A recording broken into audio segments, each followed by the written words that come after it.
Hello, and good evening, or good afternoon, or good morning, wherever you're watching / listening, all of the above from. Welcome to Last Call at Gate 6, a one-shot of a couple of one-shots. We're going to be playing this one-shot through Dungeons & Dragons.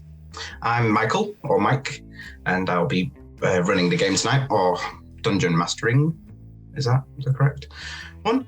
And we'll be streaming it all on twitch.tv/rolltogether RPG. So this one shot is going to be maybe something a little bit different. Not entirely D&D, but we'll find out.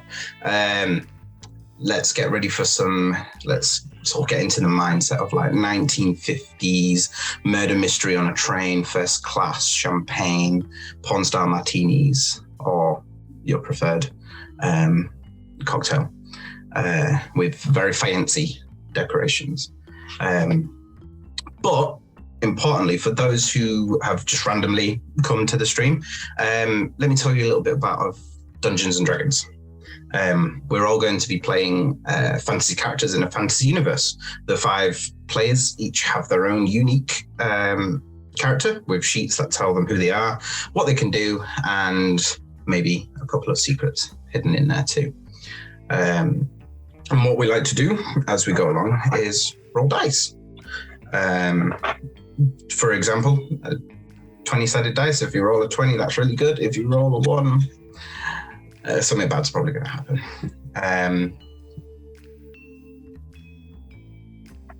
And whilst they play their characters, everything else in the fantasy universe is played by me. So there's Skytrain, probably going to be me, maybe. Whether other enemies or friends, or not sure which one, but I will be doing everything else, and together we will play and create a story. Now, let's introduce the most important people, the players. Let's start with Emma. Hi, I'm Emma. I use the pronouns M or Emma. I'm playing As Time Passes By, who goes by As. He uses also the pronoun As. As is a Kenku glamour bard. As is traditional Kenku, like a tiny little raven, wings tucked away because they can't fly. As is wearing like a red velvet jacket and very tight leather trousers. And is probably carrying around a microphone for reasons that will become apparent very shortly. Scarlett. Hey, I'm Scarlett. She, they. I am playing Elora Gale, a wizard of gravity type things.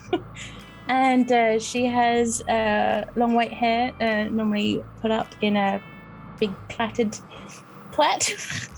Very fancy looking robes, and normally tightly holding her spellbook to her chest with big glasses and a look of fear or nervousness on her face.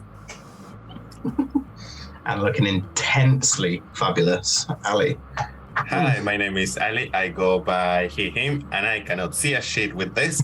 So, I will be playing Augury. Augury is a divination wizard / rogue. Is a mastermind, I think. I don't remember. We'll find out later.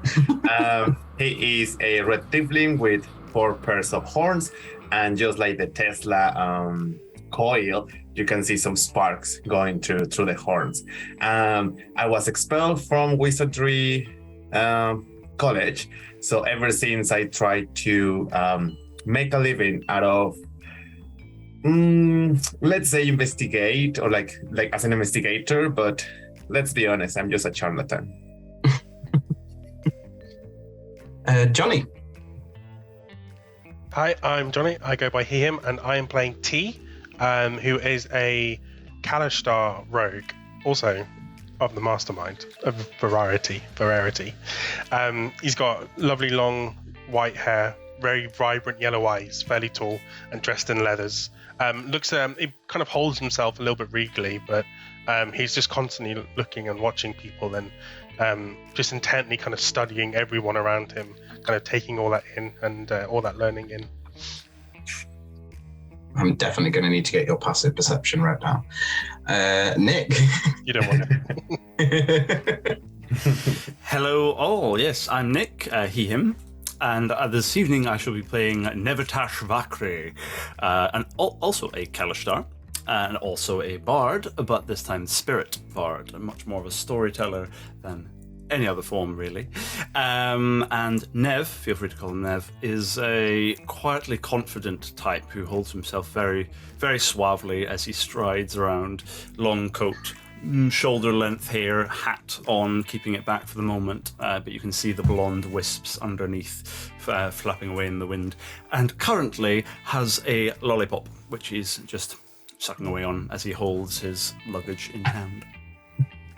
Fantastic. I believe some people might want to tell us about some sponsors. So we'll go to that. We are delighted to be sponsored by Hero Forge. Hero Forge offers fully customizable tabletop minis with dozens of fantasy species and thousands of parts to choose from. You can see all of the minis that we designed for this stream in the overlay, and they animate when we enter the combat, so look out for that. Hero Forge are fantastic, so do check out the Pro membership where you can get premium access to features ahead of time, and beta access to things, and all sorts of cool stuff that just makes your life a lot easier. And you can check them out at heroforge.com. We are delighted to be sponsored by Ultra Pro. They make accessories for D&D, Magic the Gathering, and more. My favourite part of the collection are their figurines of adorable power. Here is their gazer. They also make other things such as deck boxes if you play Magic the Gathering. You can find all of Ultra Pro stuff at ultrapro.com. Hey friends, check out our new sponsor, Phoenix Dice, for a carefully curated menagerie of click-clack math rocks for your delectation. Check out their entire selection at phoenixdice.com, and just so you know, Phoenix Dice are all about living gloriously in the worlds of tabletop games and sustainably in this one, which means their dice are working to be recycled, their packaging is recycled, the dice are made of sustainable materials. It's all great stuff. You should definitely get involved. You can also join us today in chat with a chance to be in a raffle and win some Phoenix Dice of your own. Just put !dice into chat and you'll be in with a chance to win. We are proud to be sponsored by Alchemy RPG. Reimagine your gaming experience with Alchemy. They're focused on creating immersive cinematic experiences everywhere you interact with tabletop role-playing games. Playing a game, creating a world, streaming, watching live games, discovering new content. Look at all the cool stuff that they are doing there. You can use environmental motion art, scene-based music, seamless character management to run your games over the internet, with upcoming features including homebrew content, streaming overlays, and spectator mode. So go and check out alchemyrpg.com. We're delighted to be supported by Idle Champions of the Forgotten Realms, a Dungeons & Dragons strategy video game that brings together D&D characters from novels, adventures, and multiple live streams into a single grand adventure. Select your heroes and formation and battle through waves of monsters for free on PC, phone, PlayStation, Xbox, and Nintendo Switch. You can pop exclamation code into chat for a free Electrum chest. We are also supported by Warriors of Waterdeep. Take your team of warriors on a quest spanning the Forgotten Realms, all on your mobile.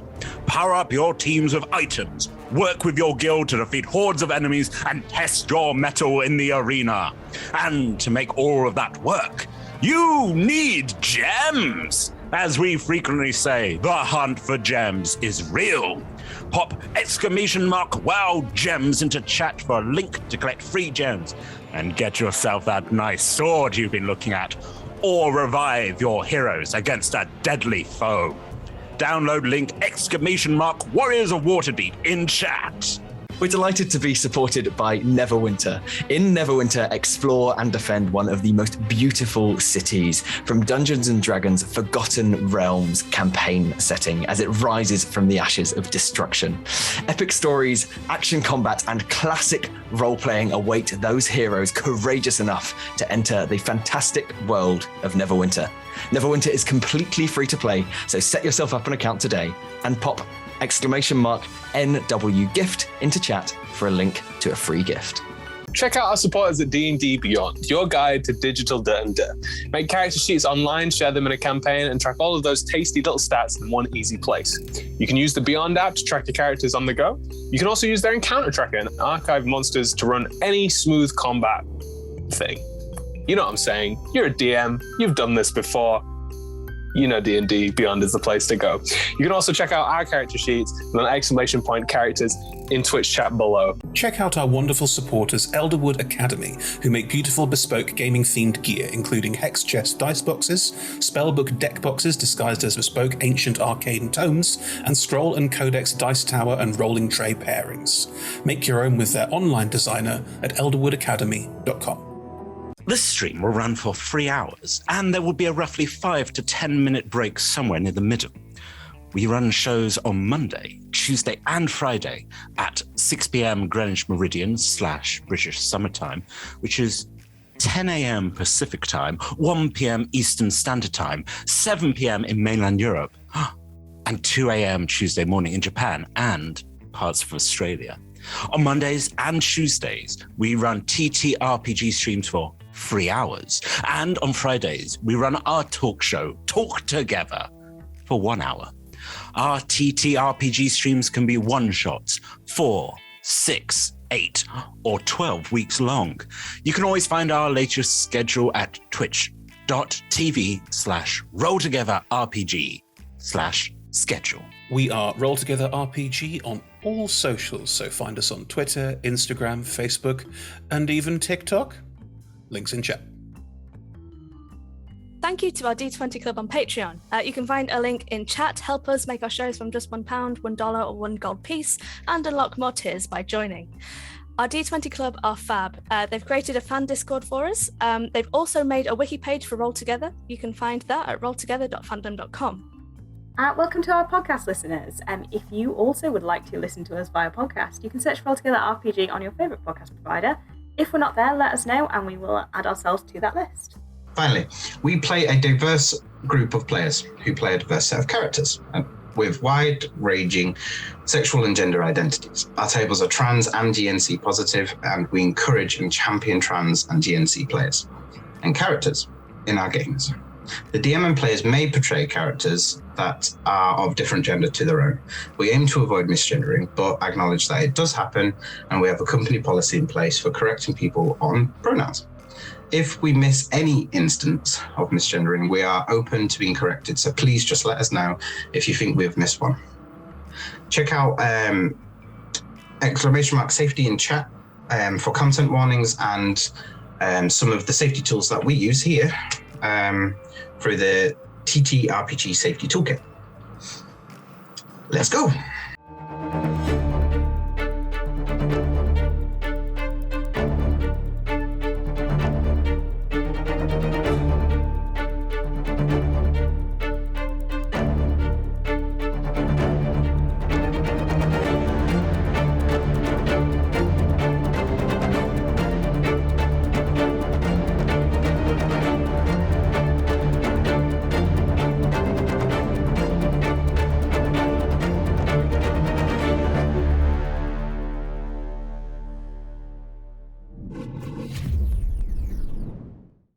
So, we start in an incredibly sunny, dry midday.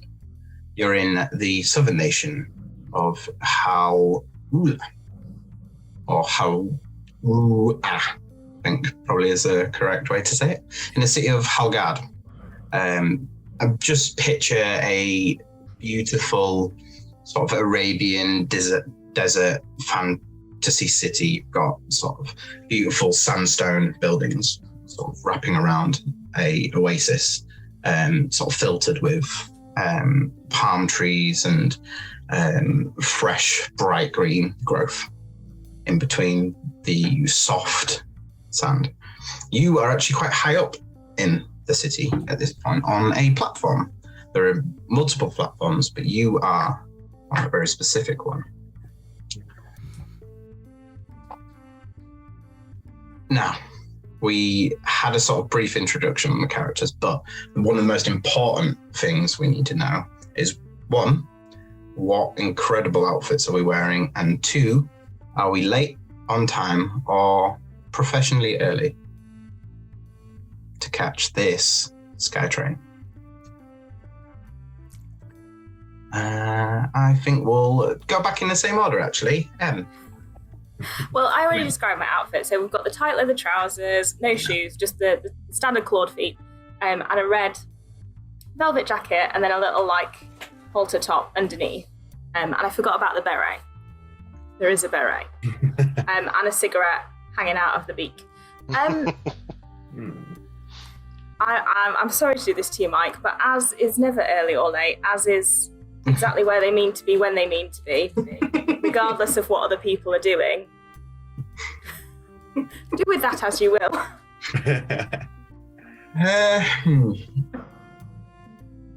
Let's do some highs or lows. Let's just probability it, shall we? Do you want to call? It is lows. You are... I'm just going to say on time. Let's go straight down the middle. Damn it. It's not fashionable, Mike. No. At least it's not 3 days early. Well, as you said, it's what you intended. Exactly when I meant to arrive, correct. Just stroll up. I'm not sure what I'm looking at, but I'm strolling as if I know exactly where I'm meant to be and expect nobody to stop me or interfere with me. Elora, are you on time, late, or professionally early? Oh, Laura is going to be late because she was reading too much and completely lost track of time. So she's going to be running wherever she thinks she needs to be. So right now,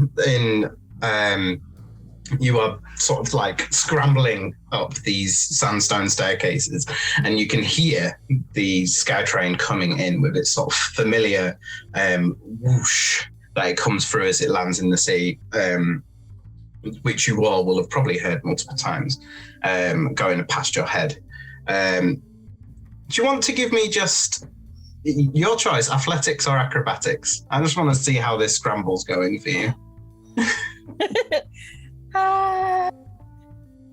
Acrobatics? Let's go with acrobatics.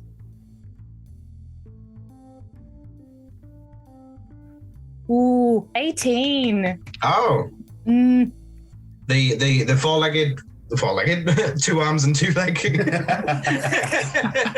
move, just scrambling on the stairs. There's this sort of really sweet old couple that are holding hands as you have to basically scramble underneath their holding arms as they're holding hands as you go through the middle of them. Excuse me. Oh, excuse me. Oh, that's right. Augury.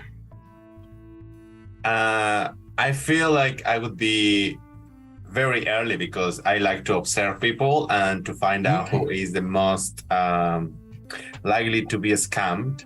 So I haven't had to say yes to all of them, but I've been looking at us and Elora. So for the people that has come across other people in the platform, you see naked torso red tiefling with a lot of tattoos, and they seem to be moving a little bit. It's just how his magic manifests. And this little cat around him in the tones of greens and blues. And yes, he is also sort of tossing some coins. It's something that he does usually at the beginning of the day to see or imagine potential futures for portent. So I think you've seen my rolls, and I'm gonna keep those in secret. Very good. Everybody has seen it, so there's no secret. What else I'd like you to do, you may use your portent rolls if you wish to, but could you do a dual roll for me, which is a perception and an insight? Perception and an insight, yes. Yes, please. So perception goes for 11. 11. And an insight goes for 15. Very good. We'll come back to that. Nev. Nev is, he is going to be both a mixture, if this is possible, of early and late, as in he arrived early to the train station because he likes to make sure that he is on time for these sorts of situations, but then decidedly makes himself late to the platform and the train so he can do that amazingly casual and really cool jog that makes everybody stare at him because he loves the attention. So he was on time, but then he has stayed back and specifically went to one of the stalls. I'm hoping there are stalls at the train station to search out whatever sweet treats there are, a bag of like hard-boiled sweets, something that he can suck away at or something. So you sort of just finished purchasing this sort of like nice bag. The sherbet lemons, why not? Lovely. And you sort of, do you toss it or do you just place it? Like, I mean, if you go into shop, you must toss. Yeah, no, 100%. Yeah, there's a flick into the air and then a catch in the mouth and a wink at the seller as he walks out and goes, "Oh, that's my train, hold on," and then jogs off in a super cool fashion. Can you make me a dexterity saving throw, please? Yes. No. How does the first one go? Okay, now I have to remind myself of what my stats are. That's a natural 14, so that is a 19 dexterity saving. Okay. Without much issue, you go to sort of do your suave exit as this Elora just goes scampering past you, just as you're like, "What?" Carries on going. I don't know if Elora even notices Nev sort of there as you are just on a mission to get Hello? Oh, dear. And finally, T. So you can tell that we're both Kalistars because we both had a similar idea. So T also arrives early, but waits to be, and then walks up on time. And as he's walking towards the platform, very obviously knows where he is, but he kind of adopts a slightly confused face and just asks people that he passes where the train station is, just to gauge their reactions and their responses. Even though you're in the train station. Yeah. So I walk past this lovely old couple holding hands, and I just go, "Sorry, have you seen the train station anywhere?" The two old people just sort of like.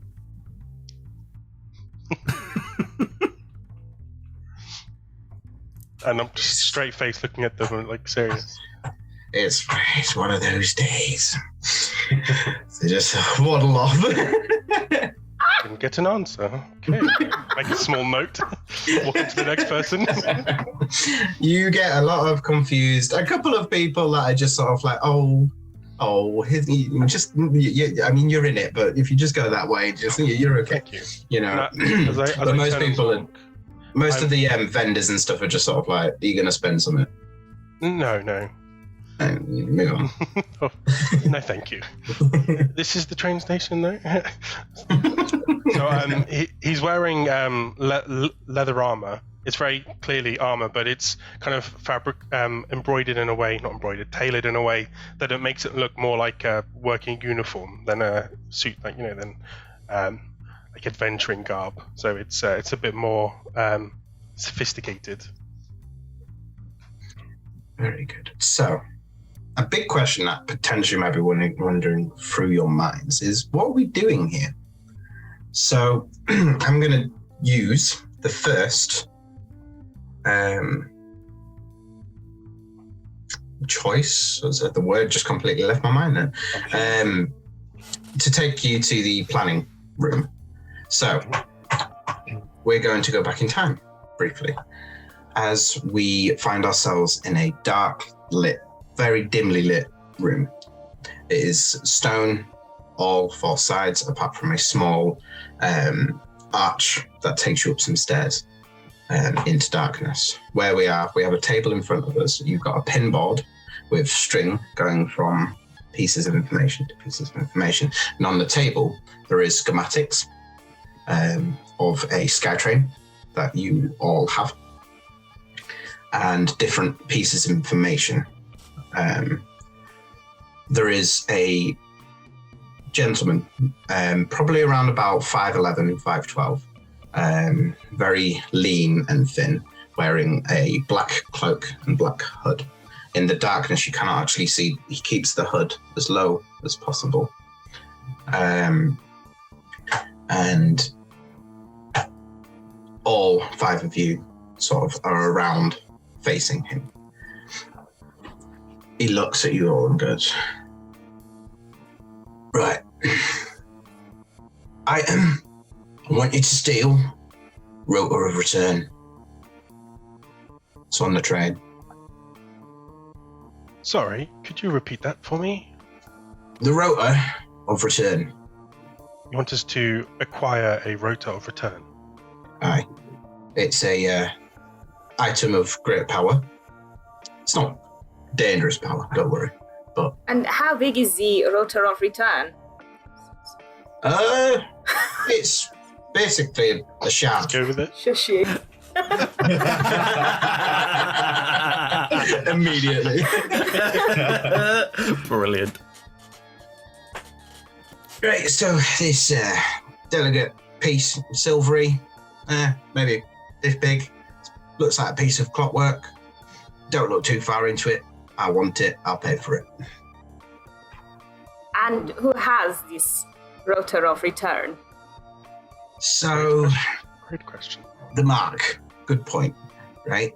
Archivist and auctioneer, Winston Merriweather. Human male, last I saw. Large build. Is well known for indulging the finer delights, if that's your thing. What are the fun delights? Well, if it's your thing, I don't know. Chocolate, champagne, cigars. I'll have to make sure I try those. At the same time, Knock yourself out. that would be painful. But fair warning on this Winston fella. He's been known to travel in a variety of ways when on board. So if you don't see him immediately, keep your eyes open. Where will Down he the be? far. Do we have a photo? So we've seen what he looks like, or He's a big bloke. When I say big bloke, he likes to indulge. Human male. That's the target. right? So that could be a lot more precise. Yeah, but that's the best. What kind of hair? What does outfit? This is information I've got. Make of it what you will.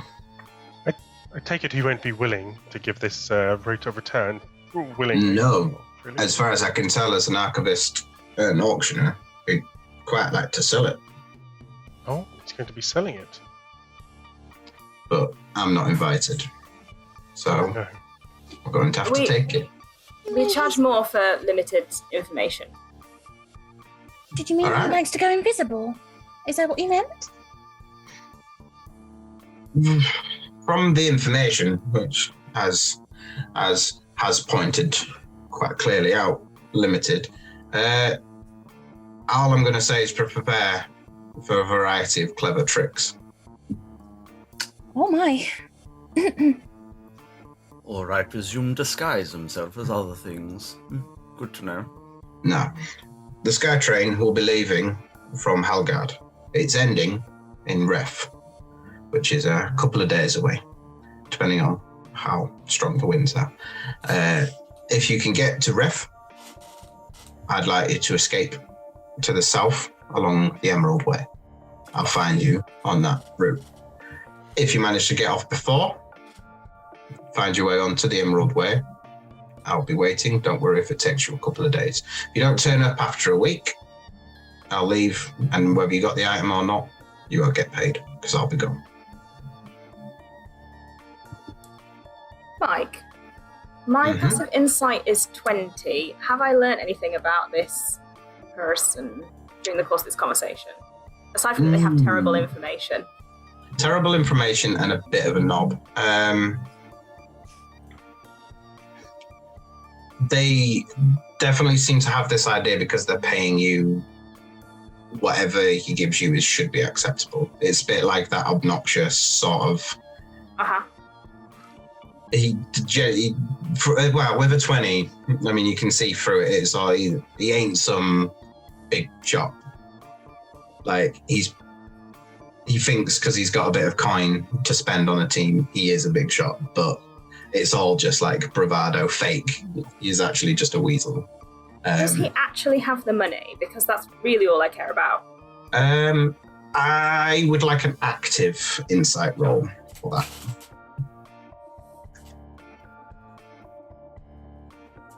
24. 24. As far as you can tell, he does have the money. Yeah, cool. Augury will be actively trying to pickpocket this individual. So I will use my mage hand, now that I remember that I'm not a mastermind, but an arcane trickster, to see what I can get. So I'm going to give you a sleight of hand, and then you tell me. Can you... Yeah. Right, let's do that against him. Not too bad. That's a 24. He doesn't notice. Will you... You steal the rotor of return. I went, thanks for watching today. Yeah. You just want to watch me suffer through through the outro. So you go into the pocket. It is not the coin purse pocket, which would be funny. You find it's like a wooden carving. It's like almost like a diamond, like that. And in it, there is a dragon mask shape on it. Thank you. Looks like we're going to be doing another job together, Augury. Let's hope this one goes better than the last. I should hope so. I ended up covering beer the last one. I said sorry many times. These trousers do not dry clean. So, the employer, as he has asked you to refer to him as, has said, I've given you all the information. This is what you got. I'm leaving. Plan it, execute it, find me, you get paid. Well, that seems like a fairly straightforward request. All right. Seems satisfied as far as Az can tell. That's a good point. If Az has got a 20 passive insight, is it? Has anybody got any matching passives that I probably should be aware of? I have a 17 in perception as well. Okay. Investigation 20. Okay. Investigation 21. Oh. I mean, my investigation is 18, and I thought that was good, but no. Yeah, mine too, and I'm like, well, I'm just going to shut up. Yeah. Am I the only wise one? Did you all go intelligence? I'm 12 wisdom. Yes. Yeah. Yeah. Brilliant. Okay, so that's good to know. That basically you all just see everything.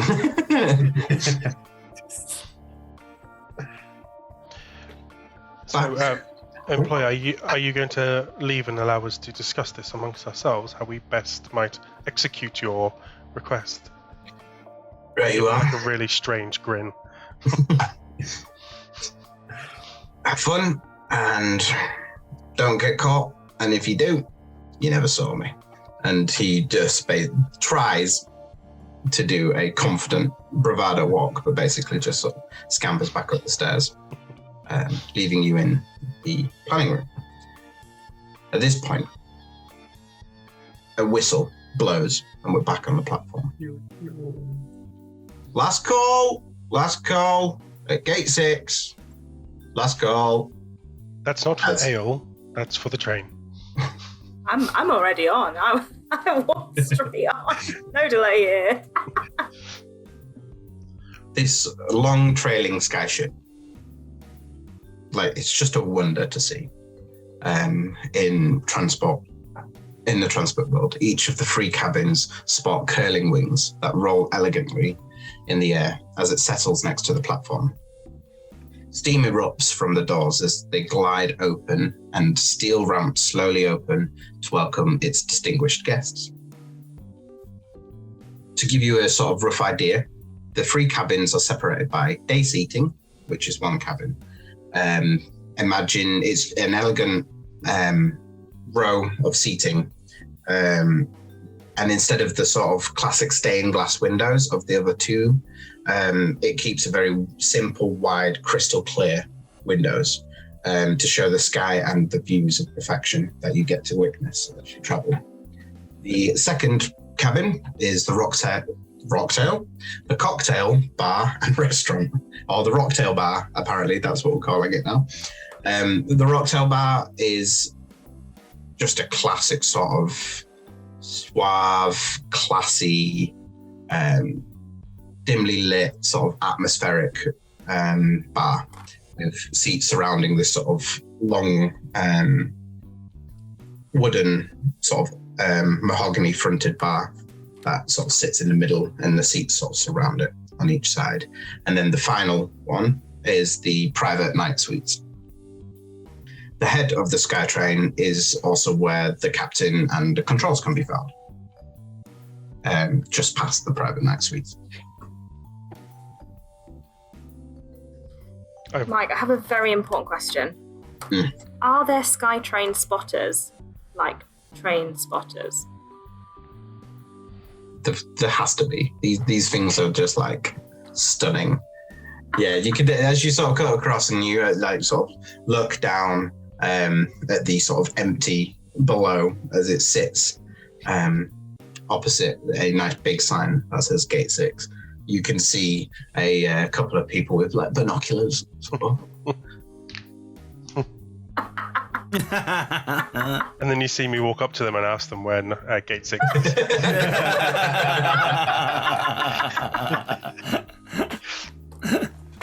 So, when you come onto the train, SkyTrain, where would you like to go? Have you agreed on somewhere to meet, or are you going to keep up a appearance? Presumably we would not meet, because then we're suspicious, because we're 5 people who arrived separately and then met as a group. However, I'm going to the bar to get some whiskey. Yes. I'd walk up to Nev on the platform and give him a hug and just it's nice to see you. What's this been? A few days at least? Oh, tea, always a pleasure, dear boy. Yes, it's been a little while. You've been busy, I take it. You're getting on. Shall we join? Shall we get on together? Come on. Yeah, quite. Shall we get to the seating? Yes. We'll sit down first. I must drop these bags off, and I'll get out of this long coat. Oh, I guess awfully Don't warm. take too on many days clothes like off. Not this early in the day. Oh well, we'll save that one for later. Augury, you've already got your clothes off. You know me, I'm always ready for business. I'm just taking a sip of water. So you said that it's a little bit, that was like high sun, so probably it's going to be all sweaty. Yeah. Do we have aircon in the train? Oh, so as you go on, you are given like a packet. Now, in the packet, there is like some slippers. You've got some slightly enchanted sleeping masks that just emit this sort of natural lavender scent that sort of sends you to sleep. And in there is a ring, which basically, as soon as you put it on, will just regulate your temperature to the perfect temperature you wish to be in. As Augury puts the ring, you can see his nipples going hard. It's like, oh my god, this works really well. Immediately. Perhaps you want to take yourself to one of the night suites, Augury. We talk later. We have more to do. I will also sort of separate for them and just sit down and read something next to a window. Are you going into the day seating or in the bar? There are still windows in the bar and restaurant.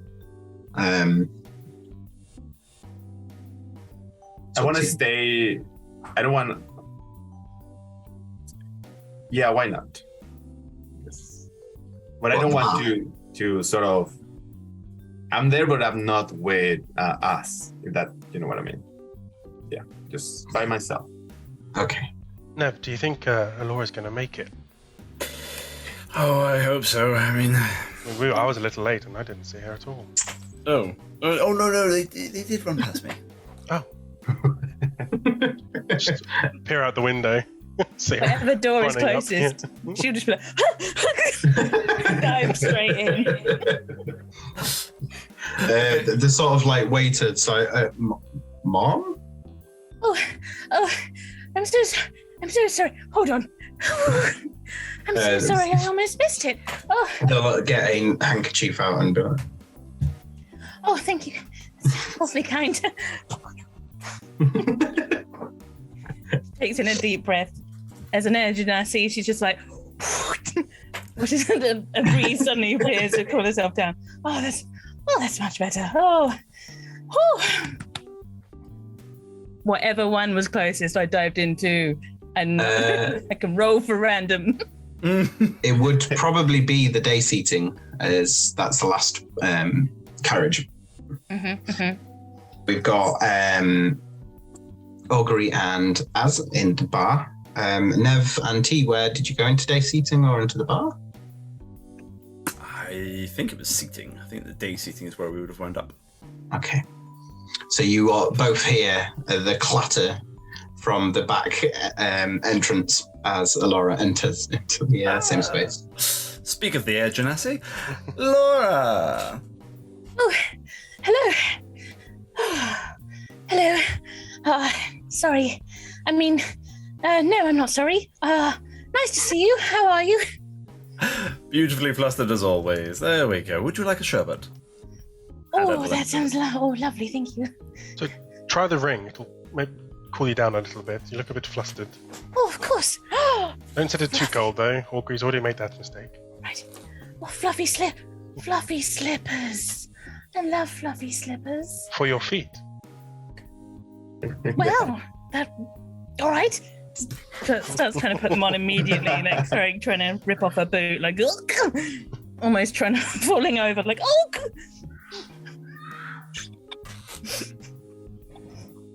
So right, it looks like we're all on the train at least. So that's step one. It's a good start. I'd be screwed if you didn't make it onto the train. We're all on the train, so stage one of our plan is completed. So far, so good. Yes, quietly, T. We don't want to give anything away, old boy. No, you know me. Subtlety is not my strong suit, but that's why you're here. Oh, yes, I suppose so. So how about we start with, as time passes, and Augury.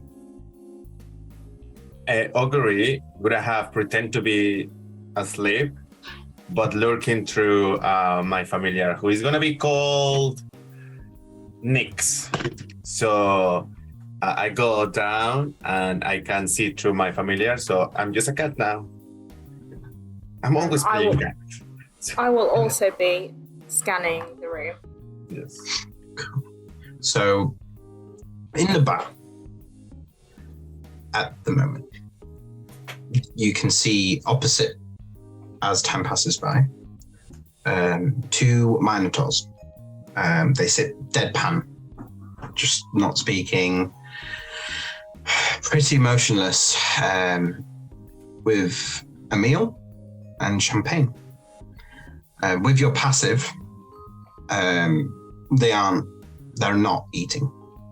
They haven't taken a bite of their food and they haven't taken a sip from their drink the entire time they've been there. And with your 20, they are listening very carefully to the room. They're not looking around or anything like that, but you can tell just from their body language, their stiff shoulders, that they are both just tensely paying attention to every drop and every sound. The main giveaway is as soon as the bartender goes shake a shaker behind the bar, they both almost like twitch slightly at the sort of shock of a sudden noise, giving away that they are listening very carefully. I've had 2 whiskeys by this point. This is just breakfast. I'm gonna deliberately not look at Augury, but I will look at the... Are you a cat? Can I see your cat? Is the cat visible? Yes. I'll wink at the cat. And I'm gonna go and, like, take my glass of whiskey and like sidle up to the Minotaurs. Gender of the Minotaurs, pronouns? Just they or any. Totally up to you. Good afternoon. Can I forgot I was French. Good afternoon. Can I assist you at a performance? How's my microphone? They both do. So yeah, you've gone for it. I always appreciate it. I'm a sucker for committing to something. No, I haven't done. To give you a sort of slight picture, they are both wearing almost tuxedo-like suits. Incredibly. Just stroke the shoulder now. This is the beautiful material. Who is your tailor? They both look, and sort of, it's not even like the full turn. It's like the side eye.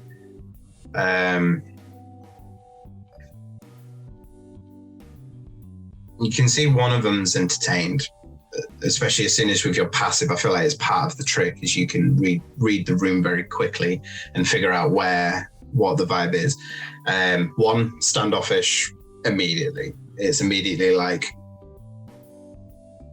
The second one is more. They want to show, but they ain't gonna say it. It's that immediate like, no, I'm working.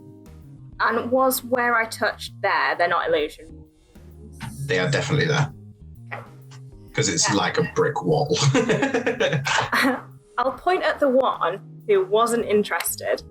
You like a show, no? Your friend, he likes a show. They like a show.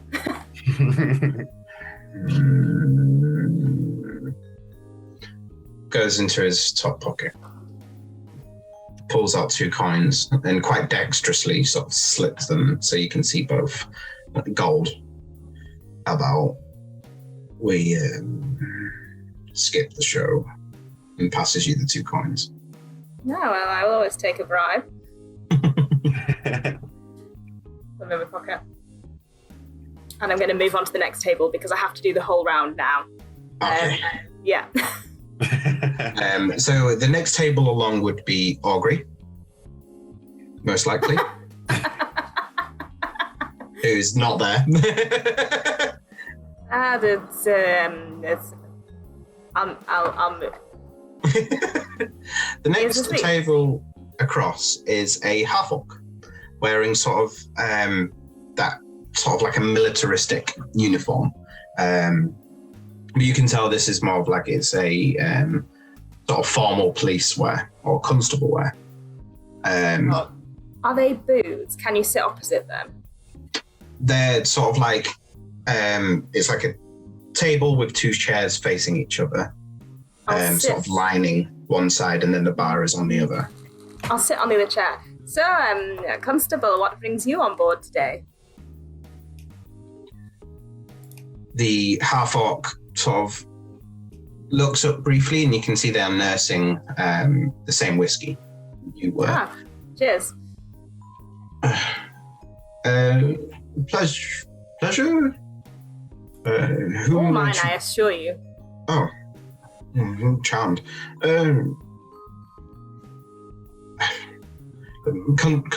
Constable Greaves. Pleasure. Ah, that's a good name, Greaves. Would you like to sit, or? Oh, I already have. Oh. You move quickly, apparently.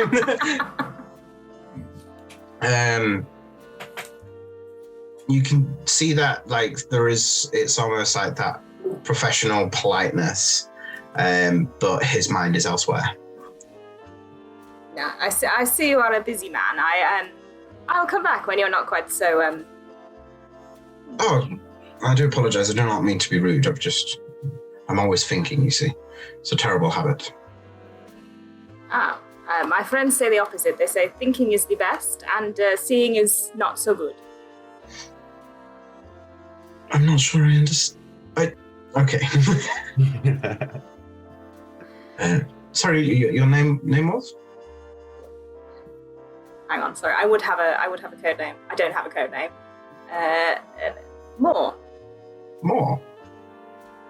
You want me to roll a deception check? Yes. Depends. Do you think as time passes by would skip a beat there? No. Okay, then no. His mind is elsewhere. I think it'd be a bit insulting that he would be like staring down at Az when he's not actually particularly paying attention. So if as time passes by it doesn't really skip a beat, then I don't think he would question it. I am on my way to my next gig in Ref. Yes, I've got an investigation there. Sorry, oversharing. I'm not allowed to actually say, but. But of course, the discretion is the better part of valor. Right. Yes. Yes. Yes. Please let me get you a drink before you go. Yeah. Bartender, whatever this more would like. It's the same again, please. And you... You may charge it to my friend's tab, and I'll point at the Minotaur.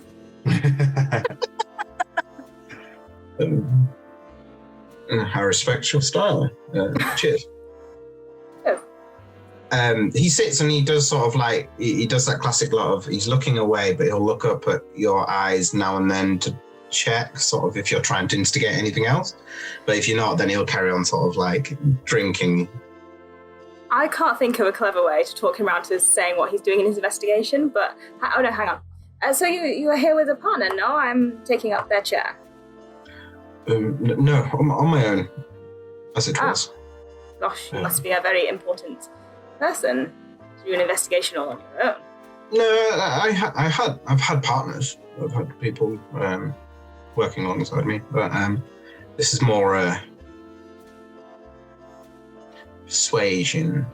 Let's start loosening them up a little bit. 15. 15. See how guarded he'd like to be. Apparently, the whiskey's working. This is more off the books. I'm sure you understand. I love off the books. It's lucrative, no? Yeah, more of a favour, I'd say. I see. And for a friend? More like owing. I see. So, hence the whiskey and the sour face, which I do apologise for. What is whiskey if you do not have a sour face to go with it? Right, I can drink to that. Augury. The cat, once us left 2 minotaurs, the cat would have wait for a second or maybe a minute and then pass by and start rubbing itself against the legs, just showing that it's friendly and big eye cats. So that same Minotaur that seemed secretly excited about the offer of a show immediately sort of puts their hand on the table and then lets it sort of fall to the side and then begins to sort of like with one pinky finger like scratch the top of the cat's head while the other one just seems to be like stone-faced, almost hasn't noticed. I will offer my tummy. You see sort of that point of like he'll have to reach down to do it, and that at that point he's like pulls his arm away. Yeah, so it's like, oh, well, it's Aguri, right? So, this is gonna be difficult. So now we all know that cats like doors to be open. So I'm gonna walk to the door that takes to the front. To the private quarters? Yes. And start, you know, like what cats do. Yeah. To see if somebody opens. Of a free in the day there is a couple of people in the day seating. There is a half-elf wood elf. She sort of sits alone. Definitely got like a standoff-ish sort of. There seems to be a little bit of a theme with the people on this train being a little bit, and not unfriendly, but not particularly welcoming. She's in very sort of elegant clothes. Not quite a dress, more like a sort of a power suit, jumpsuit sort of dress. I think there's sort of a mixture of those sort of things, but very elegant and very well made. And she sits with a glass of champagne and just sort of is tracing something on the sort of ledge that sits next to the crystal clear glass. And she's just sort of tracing that and looking out. To the other side, you can see two gnomes. They look quite young. Sort of excitedly, I mean, if they sat, they wouldn't actually be able to see over the window anyway, but they're sort of both stood on either side of a chair, and they're like looking out the windows, watching the sky and just being like, whoa, dude, whoa. And just like mesmerized. And they don't seem to be wearing very like prestigious, fancy clothes. Sort of almost don't look like they fit in particularly, and they're almost like jumping, sort of looking at the different things, pointing out birds and stuff like that. When I say younger, they're probably like sort of early teens for a gnome, so that more like 60, 50 years old. And that is everybody, apart from obviously your fine selves. I don't know if you've noticed, but the train is fairly empty today. Well, I do believe we're at the beginning of the run, so maybe they'll pick up a few extras on the way. Unless there's an act of God that reduces the amount somewhere down the line. Well, yes. Always a possibility. I can go and have a talk with some of them, try and gauge their... but none of them look like humans that we're currently looking for. Unless humans have got a lot shorter. Very true. I don't suppose either of those two, kind of gesturing towards the gnomes, are going to be who we're looking for. Could be a good ploy, though, couldn't it? Oh, well, I'm sure Augury and Az are doing a fairly good job in the bar at scoping out the competition and drinking themselves to sleep, or just casually asleep. Maybe. I've never been so offended by something so right in my life. Well, Laura, what books did you bring? I saw you carrying quite the parcel with you. Oh, just my spell book. Really thick. I have to study. Continuously studying. I don't suppose anything in there would help us locate something that we don't have, or someone that we don't know. Oh, good point. That's reading through. Whilst Alora is doing that, Nev will just kind of have a little chuckle to himself, like, kind of charmed by her bookishness, and will then take out his Taroko deck and start kind of going through it. And thematically, what I would like to do is prep one of my tales, as is the want of a spirit bard, effectively. So I'm just going to do that for a moment whilst we're having a studious second. Is this as lavish as ever? Or is it quite subtle? It's quite lavish. He'll take a moment. It's kind of if he's not actually he's removed his jacket and he'll have a waistcoat underneath, and he just, from one of the pockets of the waistcoat, pulls out the Taroko deck in a full kind of flourish, and then lay it down with a little bit of a thud on the table. And in that second as well, he just wants to kind of look around and see if the elf and the gnomes have actually noticed, and then he's going to start kind of dealing from the Taroko deck as he does this. I mean, immediately, you're not even entirely sure they saw you like get the deck out before you'd even got the deck out. But by the time you got the deck out and then looked up, both the gnomes had sat right in front of you, just sort of like, right, what we doing then? I'll go get the drinks. You carry on here. What would you two like? Not the gnomes. Elora? Oh, sorry. Well, champagne could be quite fun, but I can't really take my alcohol. So maybe just the water. But yes, please. Half a glass? Maybe you could share with Nev. No,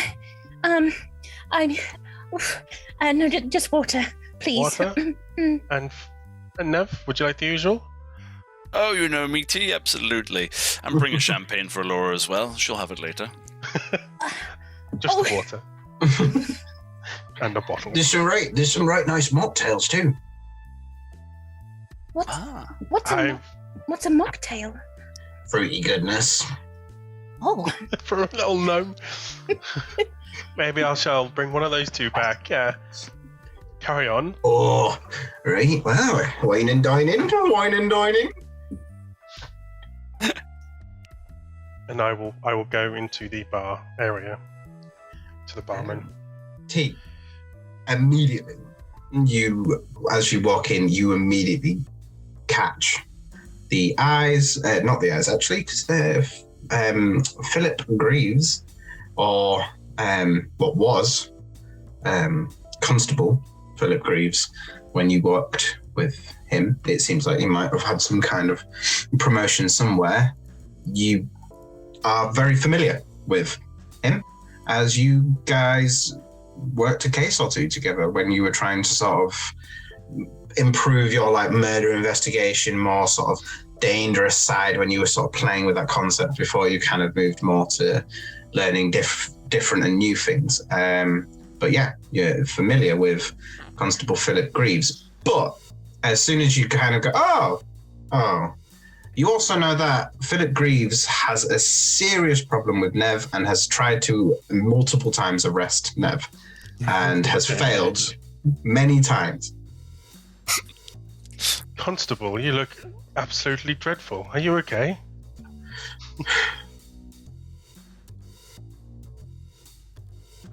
Put myself on mute. Is this your partner? I can vacate the chair. No. You continue. Oh, no, please. I can see when I am not wanted. I will. Other friends. I've left. I'm walking. I'm going. You can see this whole time, like, Philip Greaves is just sort of like, tea. I don't mean to insult, but how are you on this Skytrain? It's very expensive. Yes. And detective work is quite lucrative if you are skilled, as I am. Well, I'll pretend not to get offended. Come join me. How are you, good fellow? How on earth are you here, if you don't mind me asking? Well... From what I remember, the things weren't going too well for you last time we met.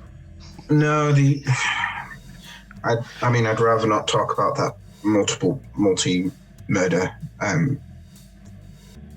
case that I still haven't solved. I'm actually on work. I'm going to do a job. Are you working? Purely pleasure. I'm here with certain Deception check. Oh, no. I'm so excited. That ain't even a white lie. That's an 18. Oh, okay. 3.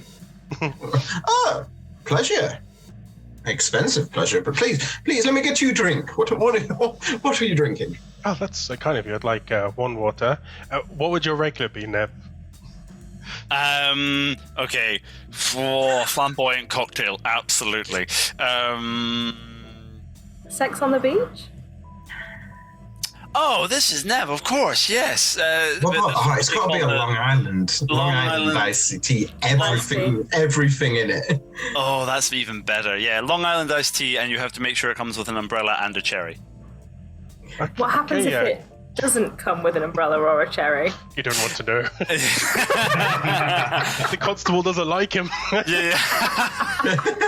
This is why the constable doesn't like me. Yeah. There are multiple people who have tiny pricks down their arm that have claimed assault based off Nev. I would like a water, one mocktail, and a Long Island iced tea with a umbrella and a cherry. Are you thirsty? Yeah, you offered to purchase drinks, and these are the drinks I've come to purchase. Well, I mean, it's one of the reasons I at least you always trade straightforward. Who are you traveling with? Just friends and family. Perhaps it's best if you don't go into the day seating. Just take yourself straight to the night suites once you're done here, unless you wish to sport a few more pricks up your arm, so to speak. Would you like to roll a persuasion or deception, your choice? I wasn't really lying to him. I was skirting around the truth, which is persuasion, I would say. It's a 21, though. It's going well today. I thought you might have been scuppered there because he rolled a 17, but no. I'm sure. Is there a problem with the day seating? I mean, I'm more partial to a bar. Rather flamboyant and, I don't know if this is the right word, but voracious gnomes who are keeping the air full of heated words. Yeah. No. Too far too rich for my blood, you know. Of course. Let's back on track whilst you order the drinks. He's yes, so yes. But bartender, one of those long coffees. Allow me. Long Island iced tea with an umbrella and a cherry, a mocktail, and a iced water. The bartender's like, with a cucumber. Is a glacier cherry okay? It'll do. I don't know. And gets on with making the drinks. So, Constable, you're here on work? I'm travelling to work. Oh, and when might that be? Do you require assistance? Well, it's I wouldn't call it a professional. It is more of a personal matter. Well, all the more reason. Well, sure. It's very kind. I mean, I do apologize. I'm a little taken back. I did not expect to come across anybody. Well, you are on a train. People would have arrived eventually. Well, yes.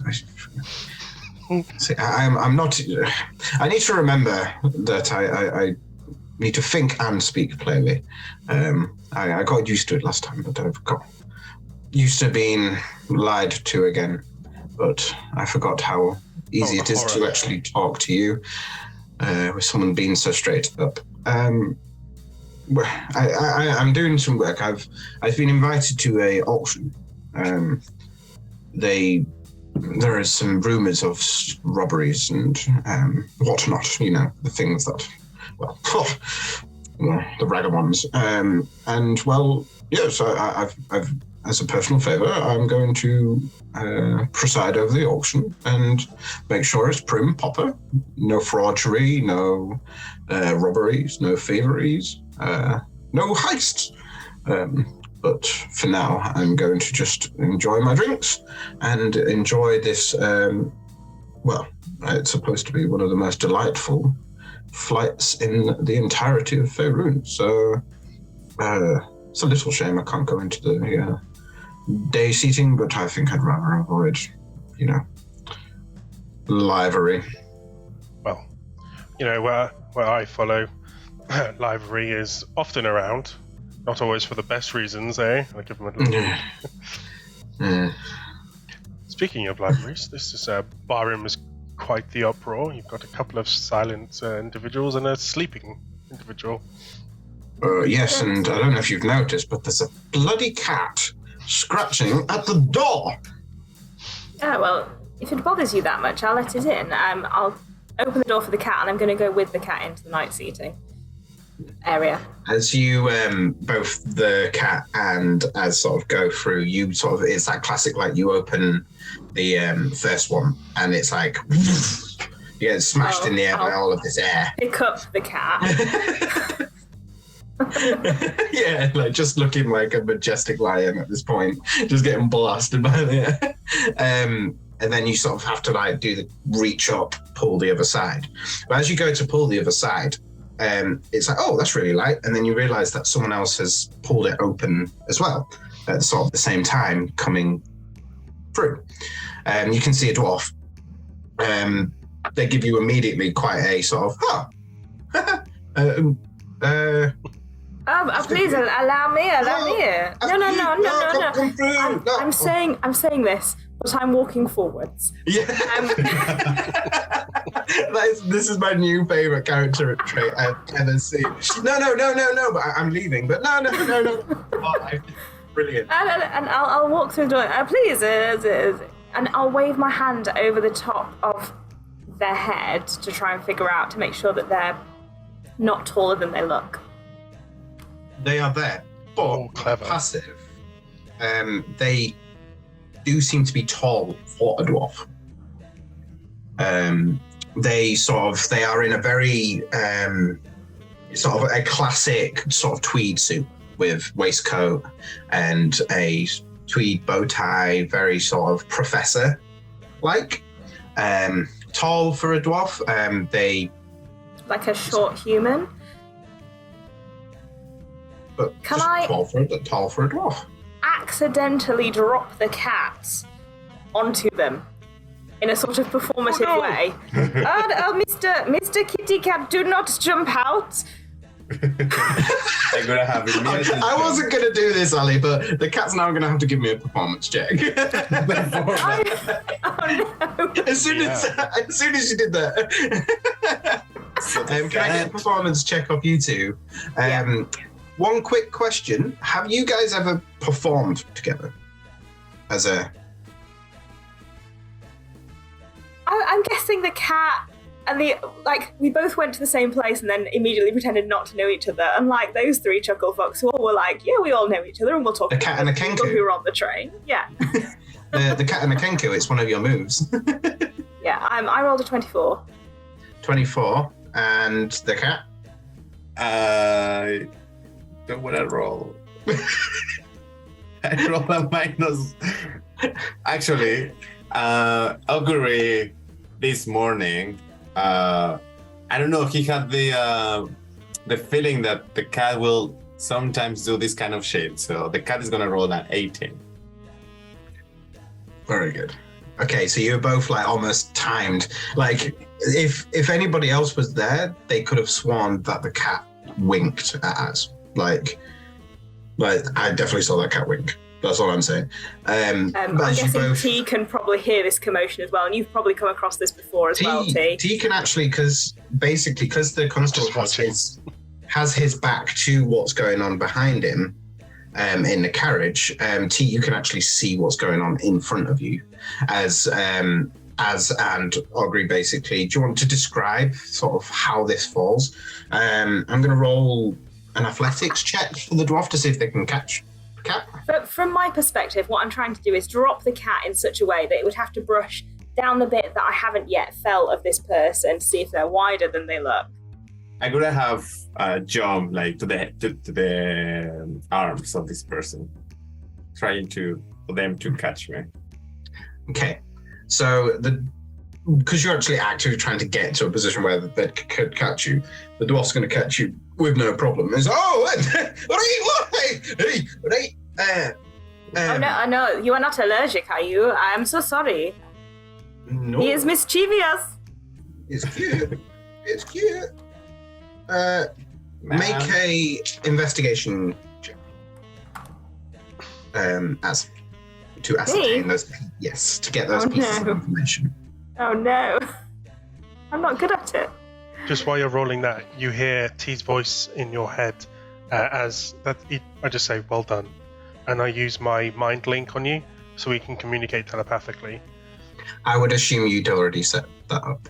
Well, it's only one person I can do it with. Oh, is it only one? I always have it in my head that it's a party thing, but I can move it as I want to, but it has to be active one at a time. I've rolled a natural 20 for a 22. Oh, fantastic! This is a dwarf. It's a tall dwarf, but this is a dwarf. Would you like to keep him? I can take him back. I don't know. This was all a scam. Ali was never playing Augury. Ali's just been going to play a cat for the entire game. Well played. You did it again. Ari, do you need to? Are you going to rest your head? I can take it back into. I need to refresh. Everything is absolutely pristine. I feel overwhelmed with all these interesting people. I just need to go and have a brief moment to reapply my eyeliner. Do you have a room? Oh, of course. Oh, fair enough. Do you need to look after the cat then if you need to freshen up? Oh, yes, you spend time with Mr. Kitty Cat. You tell him the story of your life. He will purr. Oh. Okay. Does the cat drink? A lot. The cat just says a lot. I meant meow. If you are offering, we will both have a whiskey. Okay. All right. I'll see you in a minute. And sort of like steps by you. Have you? Do you have to announce yourself? I've not been on one of these before. Oh, yes. When you enter a different carriage. Always announce yourself when you enter a new room. It's very important in life. Rafferty Claire, entering carriage 2.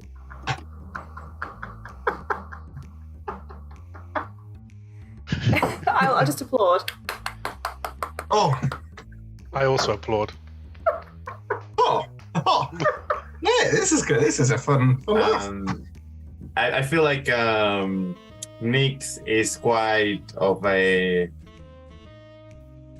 he's a really fat cat in the sense that they like to be pampered and etc. So they like that. So he likes that. So I come back to myself. Oh my God.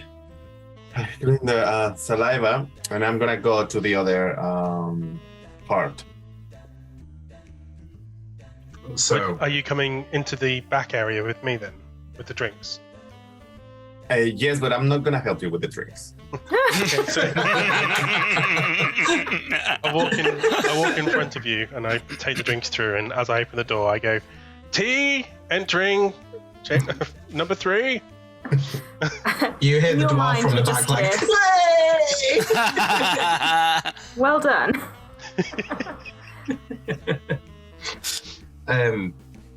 Philip sort of nods as you get the drinks and says, don't be a stranger. Come back. It's always nice to chat with you.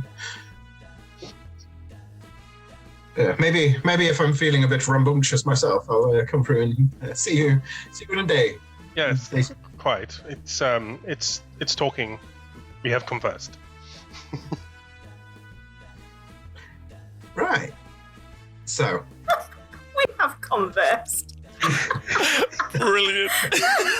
You had to finish that with finger guns and drop it. Whilst I'm holding the drinks. Long Island iced tea, watered, and mocktail. Thank you. Where is my margarita? I didn't buy these drinks. Wow, you've never changed, you cheap bastard. Just on the note of buying drinks, Nev, you may want to keep your head low, or at least be on your best behaviour. Constable Greaves is on board. Oh. Do you know what happened last time? Yes, I remember. We can't go through that many handcuffs again. Well, I'm sure I can talk my way past him. It's fine. I still have one of his pairs of handcuffs, actually. Well, it's a very good point. I'll sneak past. Don't you worry. I've got my ways. You know that. Anyway, as I was saying to these two lovely gentlemen, was it two gentlemen, the gnomes, or are they? Eddie. Got him. I'm just giving them a little flourish of storytelling as I'm handing out cards and I'm explaining them as they go, and it's kind of tales of forbidden lands and all that sort of thing. And at any point, I wish to kind of like give them the interest to kind of get involved, and I'm like, add your own spin on it. Come on, tell me your stories. Just point out the cards so that I can see them kind of actually put a hand on it, and I'll like lay my hand on top of theirs and very good. I like where you're going with that kind of thing. So I'm just kind of I'm working out who they are basically through this interaction. Every time they put a hand on a card, and I don't know if you go for that, the reveal is your card. I don't know if that's sort of what you're going for here, or if you do sort of a clever trick to reveal that you knew what they were picking and stuff like that. Every time you do it, it's wrong. Every time I do it, it's wrong. No matter how many, you're like constantly trying to like, you've done this trick millions of times. Every time you do it and present the final thing, it's wrong. And they're just, they don't seem to care. They're just cracking up and thinking the show is great. But you just can't seem to get it right. Great, cool. Amazing. Oh, well done. Very good. I seem very confused by this. Just like, what? In fact, so much so that whilst that's happening, I might take a quick glance over to Alora, and I will I'm setting up my mind link as a Kalashtar with Alora, and I'll say, you've seen me do this. What are they laughing about? I don't understand.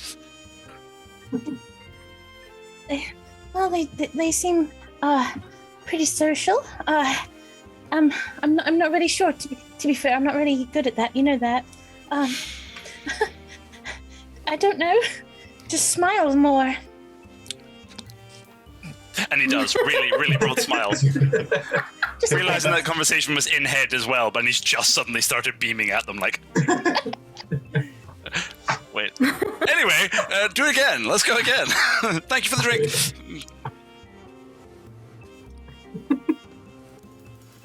When Aubrey comes in, Laura's going to smile brightly. Like, oh, hi.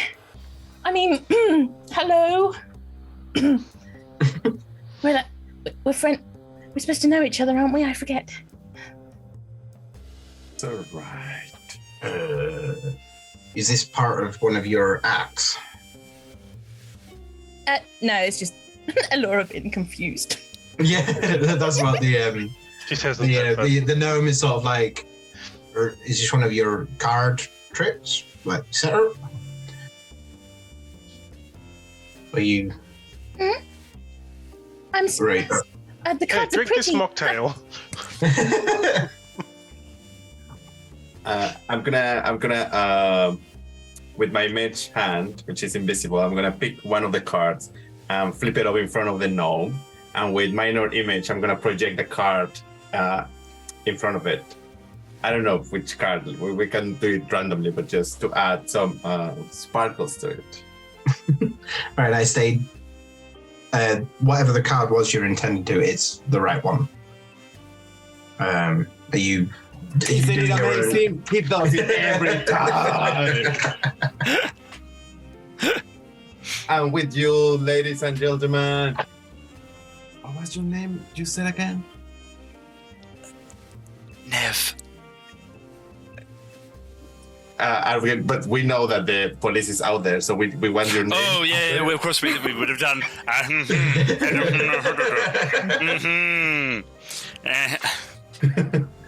Really cheeky. Sorry, blanking completely on the entire point of this whole endeavor. You would be going under Asash. Asash the Incredible. Come on. Tip my hat, which I'm still kind of slightly wearing. And I put one gold coin. And you are my half-naked friend? You didn't introduce yourself when you came into the cabin. As I believe is the custom on these vessels. Right, yeah, you weirdo just started shouting. Is that... I believe it is the custom, yes, when you are to announce yourself. When you approach and enter a new cabin, you are to announce your name and which cabin you are entering. Right, well, that's crazy. Good to know, though. I think it's something to do with the affluent and their rituals. Right, yeah, well, we won these in a raffle.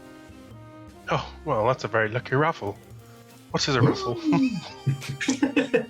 Right, so what you do, and then they go into, like, excruciating detail.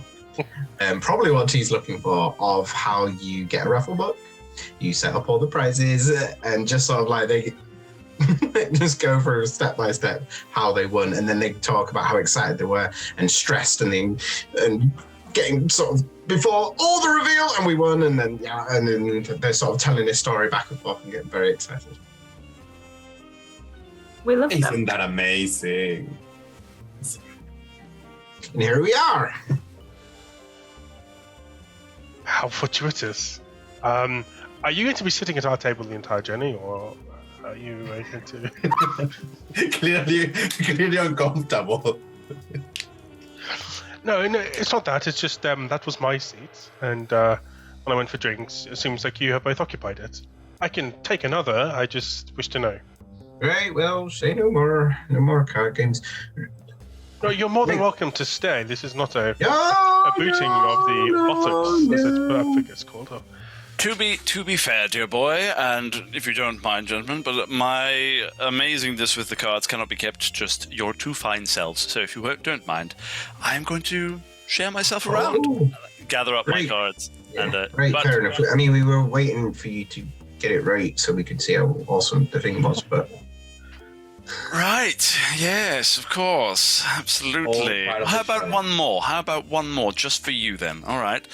All right. I'm going to do this very carefully this time, and I want to watch them effectively insighting them to see if they are playing me as much as I think I'm playing them. Oh dear. Roll an insight check. Okie doke. Here we go. Anybody else is welcome to jump in on this. Dice like me today. Could I help instead of rolling myself? You can roll either, because you're stood up still, not actually sat down directly involved. You could make a perception check if you prefer. I'm going to insight as well. Okay. I'm gonna whisper to Elora. 2 silver coins. He get it strong. You're on. That is a 22. Ooh, me too. I got 22 as well. Yes. Ooh. Meets it to beats it. Oh, no way. Oh. Wait, so silver barbs for Dave.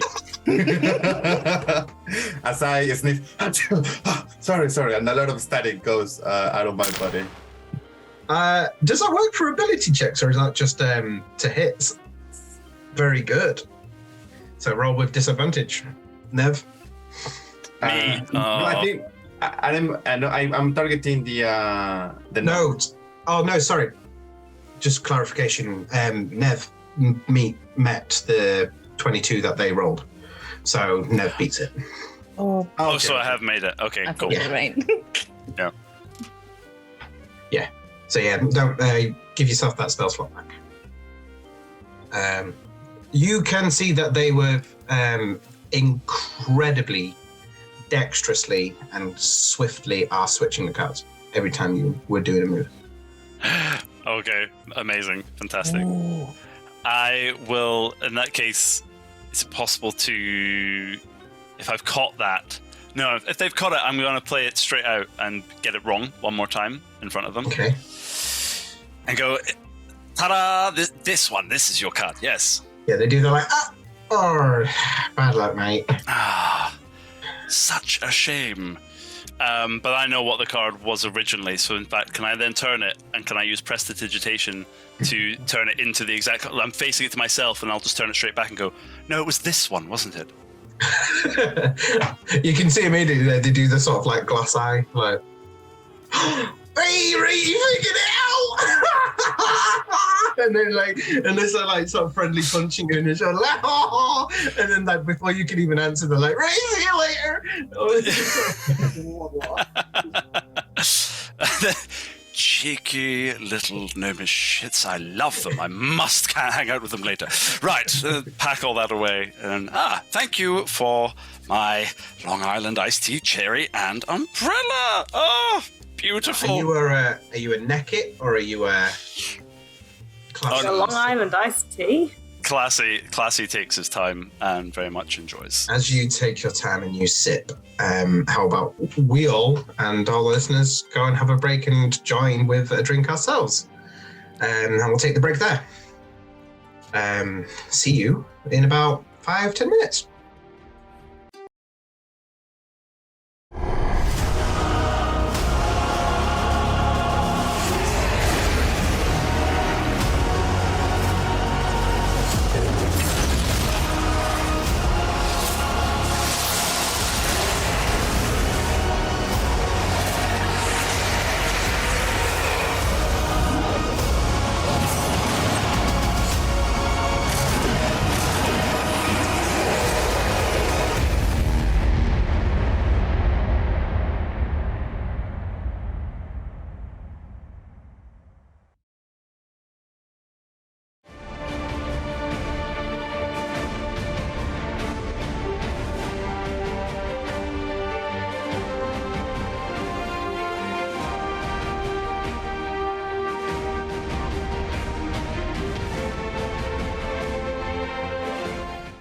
We are delighted to be sponsored by HeroForge. HeroForge offers fully customizable tabletop minis with dozens of fantasy species and thousands of parts to choose from.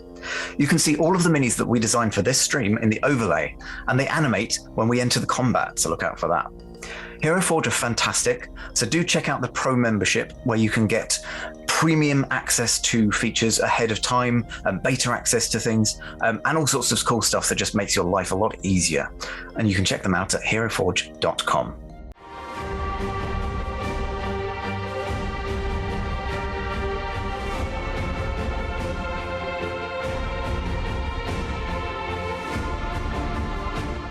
We are delighted to be sponsored by Ultra Pro. They make accessories for D&D, Magic the Gathering, and more. My favourite part of their collection are their figurines of adorable power. Here is their gazer. They also make other things such as deck boxes if you play Magic the Gathering. You can find all of Ultra Pro stuff at ultrapro.com.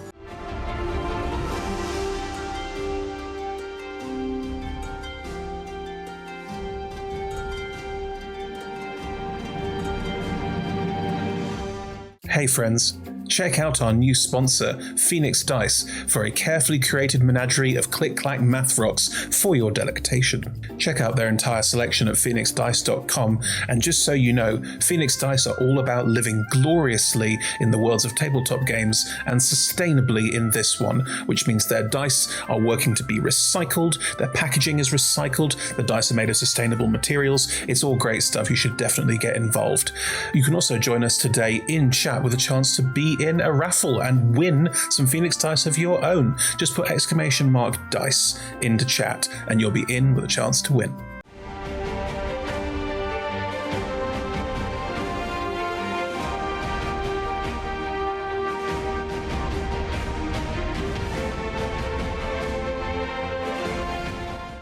We are proud to be sponsored by Alchemy RPG. Reimagine your gaming experience with Alchemy. They're focused on creating immersive, cinematic experiences everywhere you interact with tabletop role-playing games. You could be playing a game, creating a world, streaming, watching live games, discovering new content. Look at all the cool stuff that they are doing there. You can use environmental motion art, scene-based music, seamless character management to run your games over the internet, with upcoming features including homebrew content, streaming overlays, and spectator mode. So go and check out alchemyrpg.com.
We're delighted to be supported by Idle Champions of the Forgotten Realms, a Dungeons & Dragons strategy video game that brings together D&D characters from novels, adventures, and multiple live streams into a single grand adventure. Select your heroes and formation, and battle through waves of monsters for free on PC, phone, PlayStation, Xbox, and Nintendo Switch. You can pop exclamation code into chat for a free Electrum test.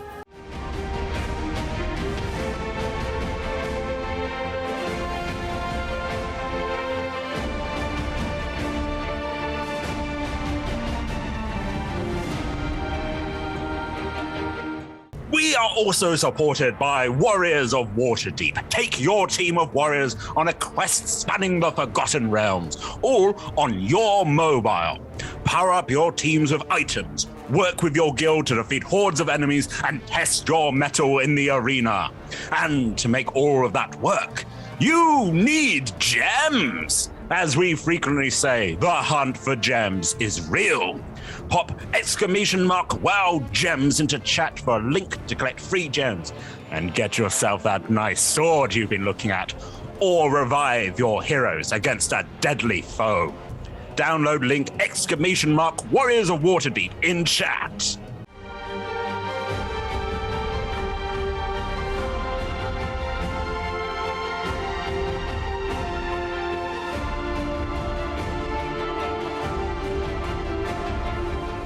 We're delighted to be supported by Neverwinter.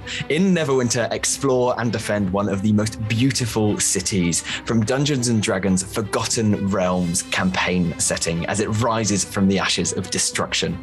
Epic stories, action combat, and classic role-playing await those heroes courageous enough to enter the fantastic world of Neverwinter.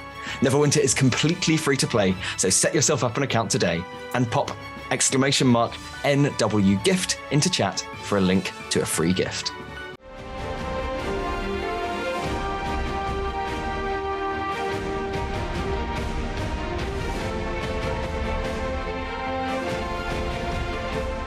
Check out our supporters at D&D Beyond, your guide to digital D&D.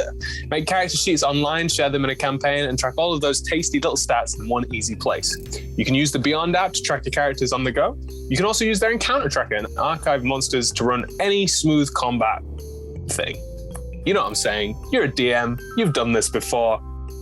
You know D&D Beyond is the place to go. You can also check out our character sheets and characters in Twitch chat below.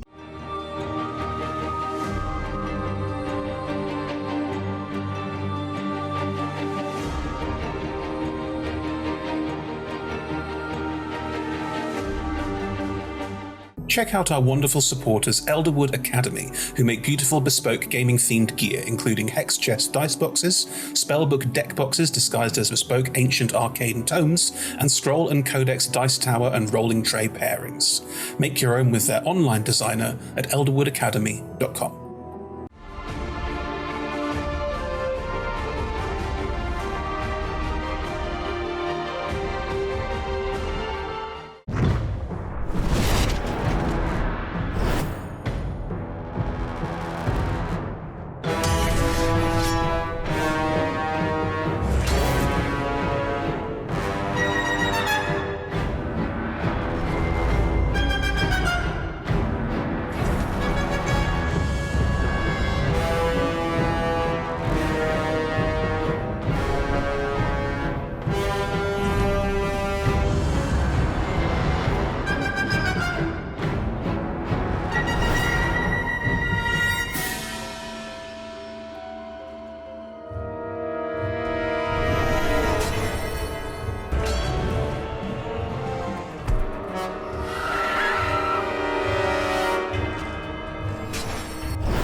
and welcome back. So, we've met some people, ascertained some bits of information. Emma has taken, as time passes by, off somewhere else, and the four of you. I was just following the actual plan, which was. I mean, this is probably you're probably gonna like come back with like a lot of information. You never know. And the four of you have met some interesting people. What would you like to do? So you're currently partaking in mocktails and cocktails. Some gnomes. Ooh. Where is my cat at the moment? Front car, middle car. It is currently sat on the bar, and the dwarf that was looking after the cat is sort of sat on the stools that sit in front of the bar. And your cat's just sort of like flopping around on its back on the actual bar and sort of just messing about with a bit of a straw, let's say. Nev, the only individual we haven't interacted with so far is the wood elf, a few seats back. Perhaps you should take your tricks and marvels and charm along with your announcer, look at Augury, and just get a gauge on them. A fine idea indeed. If you wish to aid me, looking towards Augury. I will remain here with Alora. Always happy to do it. Nice. Stand up. Where in comparison with us is like. So in classic standoff fashion, she's sat sort of like the furthest to the back chairs, twiddling and tracing with the bottom of sort of the dew of the bottom of the glass, just tracing on the wooden sort of armrest while looking out at the sky. So, gender, sorry? She.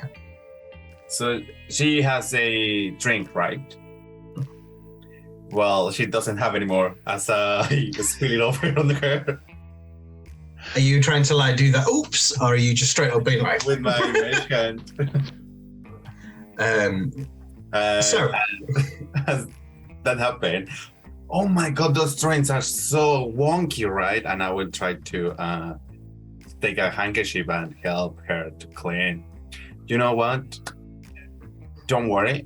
Maybe my friend here can give you some advice about your luck. Maybe you will have good luck at the end of the day. So one thing that impresses Augury immediately is she doesn't particularly skip a beat. Like, she isn't immediately like, oh my gosh, or anything like that. She's more just like, I like this jumpsuit. Find my style quite nice. Are you going to replace that? Absolutely, please. That would be my honor. What were you drinking? Just the finest champagne. Oh well, whatever they've got on here. I'm gonna prestidigitate her clean. Take the glass. Please, my friend, could you please try to cheer her up with some good news about her future? And as I give my back to her and I look at Nev, just give him the look like this one. And I will go to the bar cart. As you sort of approach, she's almost like preparing herself. Like, she goes from this standoff, uninterested stature to more like she leans and puts her finger on her lips and just sort of watches with her, like, there's like a coy smile. It's not quite being shown, but there's enough to see that whatever has happened, whether she's aware or not of Augury's intention, it seems irrelevant. She's more intrigued about what's going to come next. Where is this going? Cool. if I catch that, then I will sidle in opposite, assuming this is kind of like a booth scenario again. I will remove the hat and place it on the table, whilst casually, after doing that, casually shuffling my Taroka deck, say, charmed, a sash, and you? Oh, a different name. One, as a performer, has to have multiple talents and names. That was in character, by the way. She overheard you already give a name. Yes, that's what I'm saying to her. It's a performance. It's a show. Well, okay. I'm Quincy. A pleasure, Quincy. Care for a reading? Entertaining. Let's see what's in store for me. Certainly. I'll shuffle and then I'll dare to be a little chancy and coy myself and say, it always works best with a touch from the person who's being read. Would you care to lightly breathe on the top here? I hold the deck out right in front just for a little... Yeah. She obliges. And I'll go about setting up a reading. Okay. So would you like to ad-lib and just go for it, or would you like some rolls from her or yourself? Oh, let's ad-lib. Let's go for it. Let's have a bit of fun. Okay. I can't remember everything that's in the Taroka deck. So I'll just use regular. In fact, I've got one on the desk. Oh, very nice. Prepared. I also have one within reach. Oh. It's proper preparation. I love it.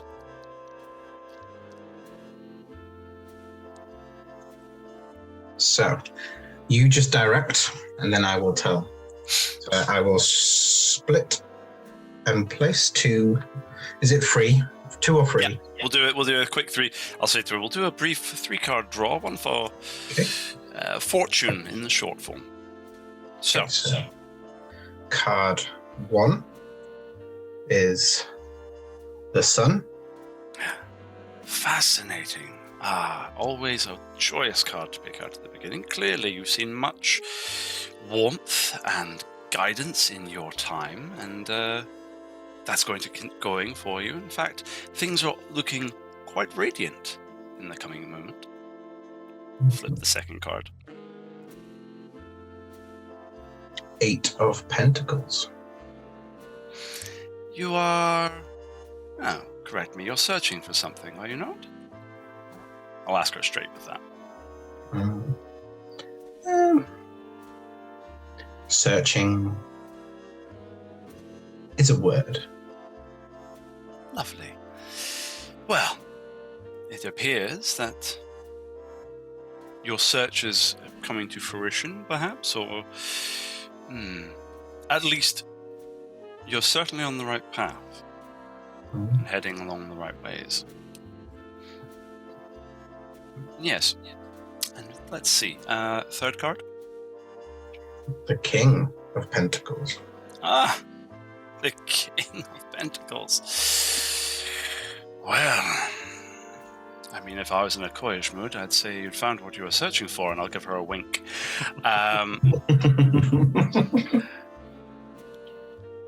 But surely one such as yourself is not here for just simple pleasures. So, the king royalty, or perhaps just a higher purpose. Let's finish this off with an insight check. Cool. Is this an insight from me towards her, or from her towards me? You towards her. Okay, cool.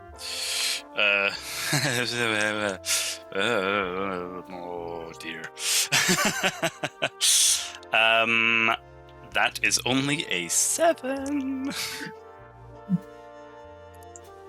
I would actually give you advantage on this because you have just plied her of reaction. Okay, lovely. Would it be at all possible as well, in the instance, that's much better. That might be enough, but also to give myself guidance, as it were, to do a quick flourish of the hand and whisper a little word, as one of my traits is guiding whispers, and I give myself guidance on this roll. Yes, no, absolutely. Lovely. Throw that D4 on. That'll be 24 total, please. 24. Very good. You didn't hit a nerve, but you caught something, which is part of,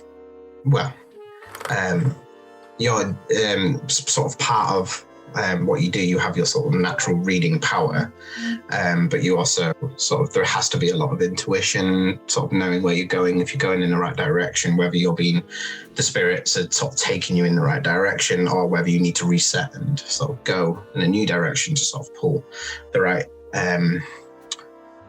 sort of communication and information from your power. And you've gone in the right direction with what you've said. You've just let what comes naturally to you just lead the way this time, and it has worked. You've coined a reaction. You can see you've sort of pulled on some kind of string. There is definitely something she wants that she hasn't got. But it's almost like there is a take it or leave it attitude. Convenience comes first.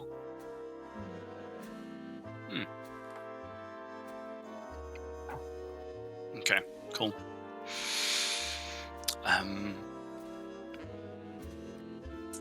Well, I hope you gain something from this brief reading. I know you'll be gaining a drink very shortly. Yes. Well, interesting. Yeah.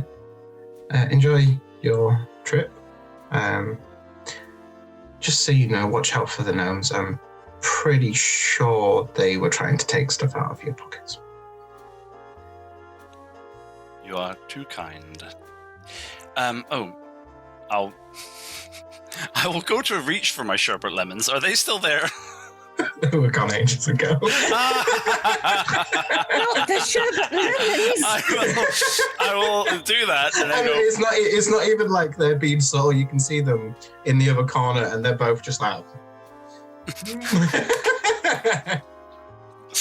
Amazing.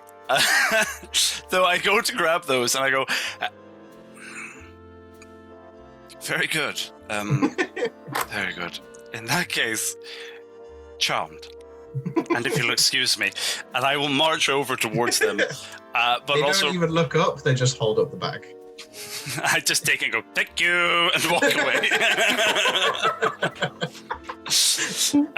But as I've not had anything for a little while, I very quickly grab one because I'm having realized I'm without them. I've started to go tiny bit green, and I'm looking a little bit nauseous.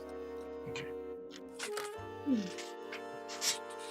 So, as time passes by, I'm almost picturing like ding, ding, ding, ding, ding, as you're just like along. So it's like a long hallway along the right hand side that would be a lot of effort, though. This is just walking. So there are. Let me double check. We have. That was glorious. That was like a searchlight came onto your face. Let me double check. Boom. Boom. Mike takes notes. There are 4 private booths along this corridor, and to your direct left as you enter in, there is a sort of lavatory, and then you go right, and then you follow sort of quite a thin shoulder-to-shoulder corridor that takes you straight all the way to where you imagine the captain's quarters and controls are. Sort of sporadically and equally, there is a door going along, and there is 4 of them to each of the private booths. I will quickly listen to each of them to see if I can hear whether there's someone inside or not. Okay. With your passive... 17 for perception. None of them. As far as you can tell, they all seem to be empty at this moment. Door number 3. Door number 3. Yeah. It's locked. Door number 2. It's open. I'll go in number 2. You go into number 2, and there is two. I mean, let's just say it's like, imagine the Hogwarts booths. You've got like 2 seats on either side, like sofa, like with a little table in the middle. There is like complimentary bottles of wine in coolers sort of on the tables with beautiful, nice linen. And you notice that you can lift them, and they turn into sort of more like beds as well. Excellent. This one has been completely untouched. It is completely untouched. I will sit down, and I'm going to cast Locate Object. Okay. From your description, I'd say there's enough. Do you need a piece? No, you need to be familiar with it. Familiar. I'd say I'd say with the information you were given, I'd say you are familiar. So the locate object immediately pings. It is definitely here. But it's almost like a migraine smashes into your mind when you get to a certain distance. It's like a wall has been put up. I can still feel it. It just hurts, or no? You can feel that it is north of you, so further towards the captain's controls. But you can't ascertain the location. It's like there is a brick wall that is put up. As your mind takes you in that direction, it stops. Okay. I will mind link to T. T, look very casual when I say this to you, darling. I have found it. That was for you, not me. I don't need to perform this. No one can see me. Make a performance check to act natural. I always look natural. Do you actually want me to roll a performance check? Yeah, go on then. Why not? So I'll do it anyway. 17. The object is down this end of the train where I am. I hope that you've not all blown your cover.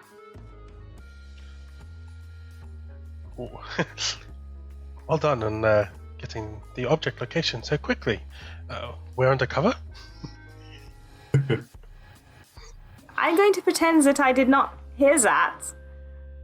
But you did. I am speaking directly into your mind. Are you able to get the object? Please, can you tell Nev to mind link with me so I do not have to speak to you? That would... of course. That is a very simple and easy to understand request. He would need to see you, first of all. Are you on your way back? Yes. Do you require assistance up there? Well, the object is here. Would you like us to come up to you, or... Are you all going to come in one group? Like a bunch of thieves? Should we not do that? Have you ever done this before? I am normally the one catching people doing this. We will take it in turns. When you catch them normally, are they all in a group together? Well, yes, because normally they're at the scene of the crime, but... That is how you catch them, yes. I do understand the problem you are raising. Maybe, T, you go on the roof, and you climb over the roof, and then you drop back in. I will take that under consideration. I'm not sure if you are aware, but Captain Constable Greaves has a slight disagreement with Nevatash.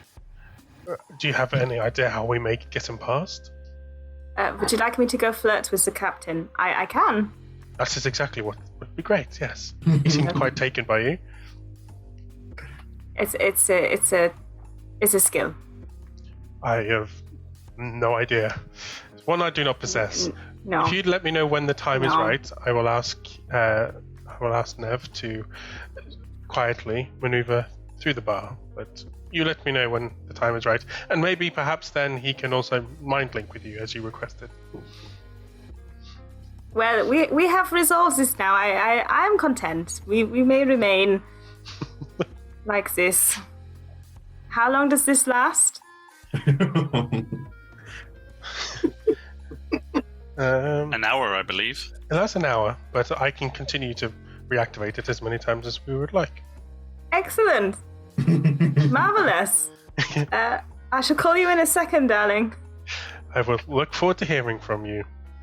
I will pass the information on quietly and in individuals rather than a group. Hang on. I think at this point, Augury gonna have approached to the bar to ask for the drink of this lady. And I think it's time for one of those flashbacks to the setup room. Oh, okay. So, here we go. Fire. Right, back to the room. Augury approaches and says, excuse me, I need a drink, but it's a special request. And then Augury describes the most complicated cocktail ever to be done. And in the middle of this, the cat is gonna interrupt. So he starts again. And when we flash back to the setup room. So everybody watching or listening, we are going now back to the setup, back to the room where they were planning the heist. Well, I've heard that behind the bar, there is this device that gives you access to the tannoy. So Augury is gonna use that one here. I guess as the waitress or the bartender is, or bar person is dealing with the first cocktail and then with the mess of the cat, I'm just gonna pick it up and say, hello everybody. Tonight for everybody entertainment, we have a treasure hunt. This is a special one because it's a mobile hunt. Around the bar, there is a cat, and the cat has in its possession a very, very, very expensive. You know, one of those kind of items that collectors would like to acquire. So first to catch the cat, gets it. And I put it down. I'm gonna take the dragon mask and cast Distort Value. So for these to look more expensive, and but you can make it look up to 50 gold worth? As expensive as it could look like. Yeah. And I'm gonna tie it to Nick's neck. And Nyx is just gonna do what Nyx does best, which is Is the dwarf sort of listening? Because the dwarf's probably like next to you. Still sat at the bar, sort of immediately goes and sort of like froze themselves like over the bar trying to grab it, and just like clatters into a couple of glasses and just sort of stands up and is like,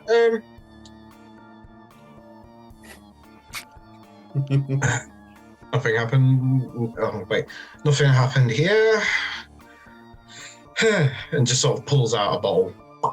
Cheers. Just sort of tries to like. The constable sort of listens and is like, treasure hunts, and sort of goes back to drinking. Immediately in the back room, you can see Quincy raises an eyebrow, but doesn't move. The two gnomes, I mean, we already know the answer. They just both jump up at the exact same time and try to run through the door to get to the next carriage, but they like sort of run at the door at the exact same time, so they sort of smash into it and can't. And sort of they begin to sort of like fight with each other to get through and like shove each other out of the way, and then sort of bolt on through, disappearing. So you got 3 out of 2. Anyone from the front cart, maybe? You don't hear anything from the front. Okay, fine. Is that enough of a distraction, or do I still need to go distract the guard person? I will say the half-orc, or Constable Philip, is almost like enamored by the whiskey and just watching the whiskey. Darling, I think that was your cue. Just have Nev run through the carriage very fast.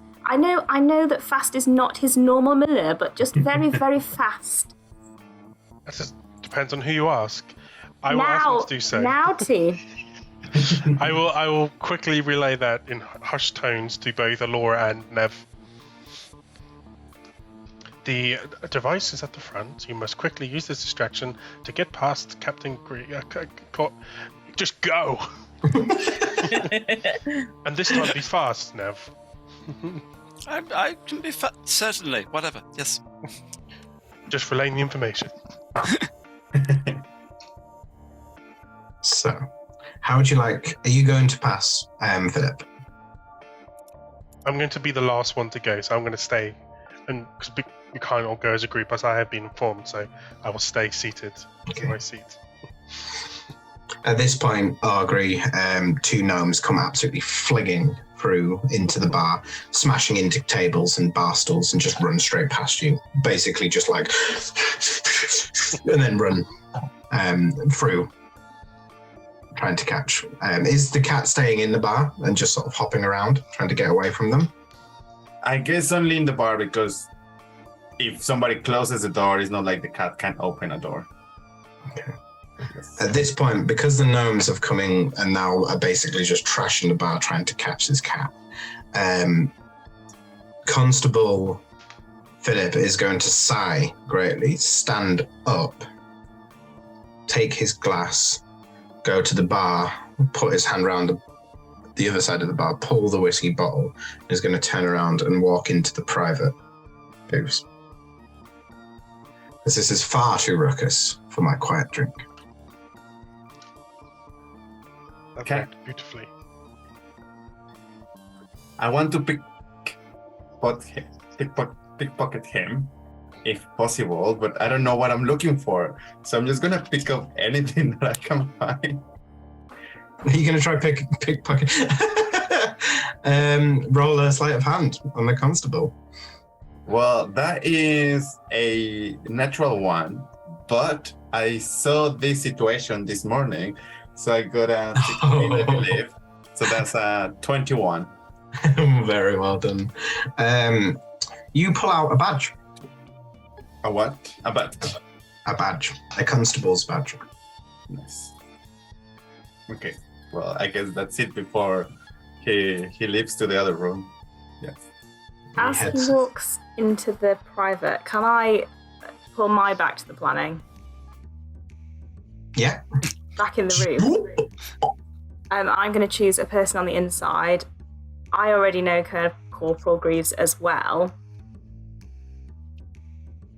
Unless this completely ruins your adventure, Mike. No, Constable Greaves is Constable Greaves your inside person? Yeah. Okay. Constable Greaves, like me, is also very good at pretending not to know people. Okay, what would you like them to do? What I would suggest is that as he's walking down the corridor, I just open the door and he slides into my booth. Yeah, he slides in, shuts it, puts the whiskey down. He never drank a drop. Go on, Zen. What is the real deal? Your messages were very cryptic. Right, well, the intention was I was going to wait, see what happened, and if it didn't go well, I was going to set up at the auction with the insight that I got, with having to guard it. If you guys can't get it right now, I could be the backup and nab it there. Do you know who is delivering it? I have not figured it out yet. Whoever it is one of the people here. No shit. Have you vetted the people you're with? I mean, T is relatively. They're not the most skilled people I've ever worked with, no, but they do, and they make a lot of money. Right. Well. Unlike you. No, well, I do need the money. Right. Could you escort us through to the front, all five of us, and do not hit Nev. Nev's here? Oh, for fuck's sake! I thought this was a professional group. Ugh. Can I arrest him after this is done? I have no issues with that, as long as you do not tell him that I said so. So be it. Deal. Puts his hand out to shake. Now, the closest I have ascertained is, as far as I can tell, the only person that I've found particularly suspicious is that Quincy lady, or I believe her name is Lady Blackwood. She's in the wrong direction. The item is that way. Oh, well, so be it. But that is what I've ascertained. The team are all here now. Look. Are we keeping my cover? Are we... Before they get through the door? I didn't quite mean for you to take floating this far. I suggest that you arrest Nev and go tell the captain that you have a wanted criminal and must quickly do something. Nev, are you going to resist? I think that this might be my time to have a little flashback.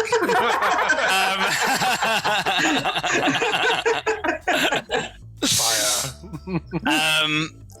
It's that moment in the room where a decision is made and you see Nev be there and you just get that flashback moment. He's going, no, I don't like this idea. I hate it. Why are we bringing him on board? You know we don't get along. But ultimately Nev is completely outvoted, so he's fully aware of this position and he's already going to be the distraction, if you will. And so it is all prepared to be arrested. He may be on our side as he's on the inside, but we've got one over on him. I am the distraction. He gets to arrest me in the moment, and he can take me to the authorities, and we'll go from where that takes us. But I'm meant to be the distraction. He sort of whips out the handcuffs and goes to sort of put his hand in his pocket, and you can see he sort of looks quizzical. Where's my bloody badge? Probably in one of their pockets. I did tell you they're very good. Don't look at me. I already had mine taken by, well, not my badge, but my stuff, my sherbet lemons taken by the gnomes. So, you know. Does one of you have it? We do kind of need it to move forward. It'll be proof of my credentials to the captain. If not, he may not take us seriously. As we all planned this, Augury could have put it in one of the pockets of the gnomes, so we have someone to blame for it. Right. And revenge for Nev. Thank you. Right, well, let's hope that between myself and Nev we can convince them. Right, give me your hands, and pulls out the cuffs. And this time, only break yourself out of them later, not in the middle of a conversation like last time. Of course. You know I'd never pull one over your eyes. Please, flirt elsewhere. Elsewhere. As you ruin all my fun. After I can't you. let you have it all. We'll share, darling. Shall we wait? Shall we wait here? I believe we should case the other rooms. I can't open them, so please. I hold up some thieves' tools. I may be able to gain access. Yep. As they go, I will inspire Nev. So you have a D8 you can use in the next 10 minutes. Thank you. Very good. So, dealer's choice. Nev and Constable Philip Greaves, or the four of you going through the doors. What do you fancy seeing first? Alora, are you able to open any of the doors with your spooky magic? My magic isn't spooky. Well, it's from a large book. Books are spooky? They are, if you have to read them. Oh. That, darling, is the difference between you and I. See? Again, gentlemen, as the flirting later. My apologies. I can't get through doors, no. Sorry. Can you detect things that may be of value or of magical property? I can locate object. But we already have the location. Yes, well, which room do you want us to look in as? 1 or 3? A drat is 3. 3 is locked. It is locked. Okay, 3 it is then. I will attempt to unlock number 3. Roll a sleight of hand or thieves tool check. Is anybody keeping watch, anything like that, or are we just all staring and waiting? I can keep watch. I will keep watch the other way. I will say to Elora, darling, please, can you hold my hand? Okay. Obviously flustered. Like. And I go back to Nyx. Okay, so currently there is you will sort of look into the room. There is a bartender cowering in the corner. There are 2 gnomes swinging from a light chandelier. And you can see the dwarf is actually moving their way towards the private cabins. I will jump to it.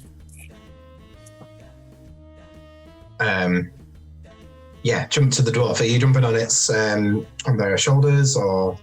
And yeah, on the shoulders, just showing the mask, just trying to convince him. And as that happens, I switch back. Someone is coming. Okay. What did you roll, T? 11. 8 plus 3. 11. You put it through, and it snaps. This door is not lockable. Unlockable. That is the conclusion. Is there a keyhole that can I still see through the keyhole, or is it completely blocked now by the stick? T manages to sort of pull away. You pull out, do you, T? You pull out. Games. Okay. Good. Actual performance, but not really safe, but thank you. I will Misty step into the room. Are you going to look through? I have to look Misty step. Are you just sort of going to glance in, get sort of a picture, and then go? Oh no. I have a 17 perception, so even if I look very quickly, I probably get quite a good. I got too excited. The room I started shifting things around. Sorry. The room is packed full of boxes and chests and cases. Chests. So like chests of like big chests, boxes, all sorts of different storage. It's just like rammed full. And it looks like there is something stood in like the middle of the room. I do feel like this is a room. However, I do not wish to go in there alone. Are you able to take someone with you? No.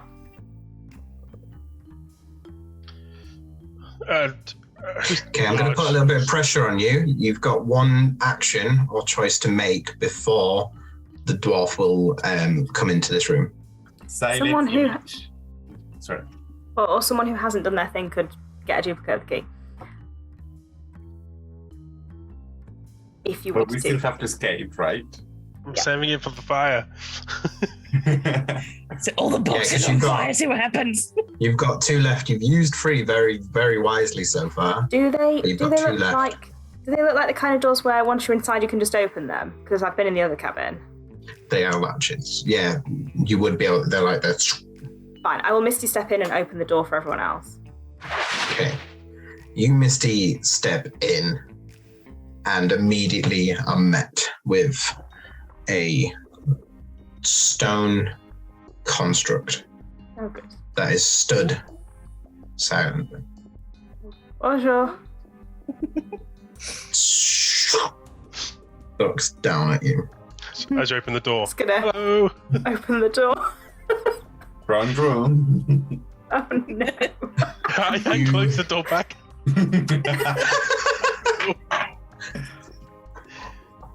You have movement. Yeah. And technically, Misty Step's a bonus action, so... Yeah. Oh no. What would you like to do?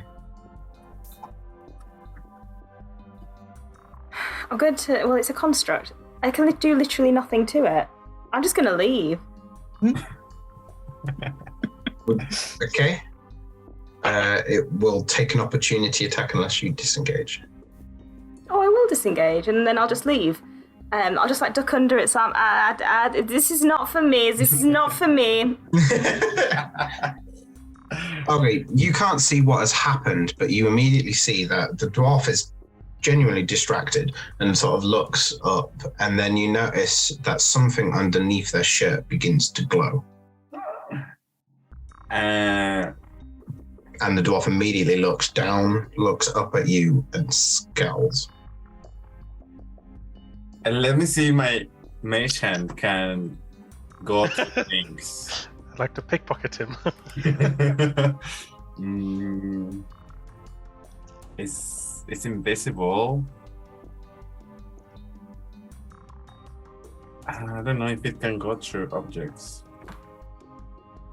If you'd like to try pickpocket, it would be at disadvantage because they are actively aware that something is going on. Let me just double check. Elora, is there anything you'd like to do? My question is like, is there a door between us? So am I looking at the door? They're both open, and then there's that sort of like the little open step. The dwarf is on one side, and you are on the other currently, and they are just staring at you. I think I will do something else because maybe somebody else is much better of retrieving stuff than my hand. So I probably will. I'm gonna cast sleep on this thing. Sleep. Okay. Hoping is just a commoner. Roll that dice. Let's throw that dice. While you throw that dice, Elora, is there anything you'd like to do alongside Aubrey? Alright. So it's at second level, so go.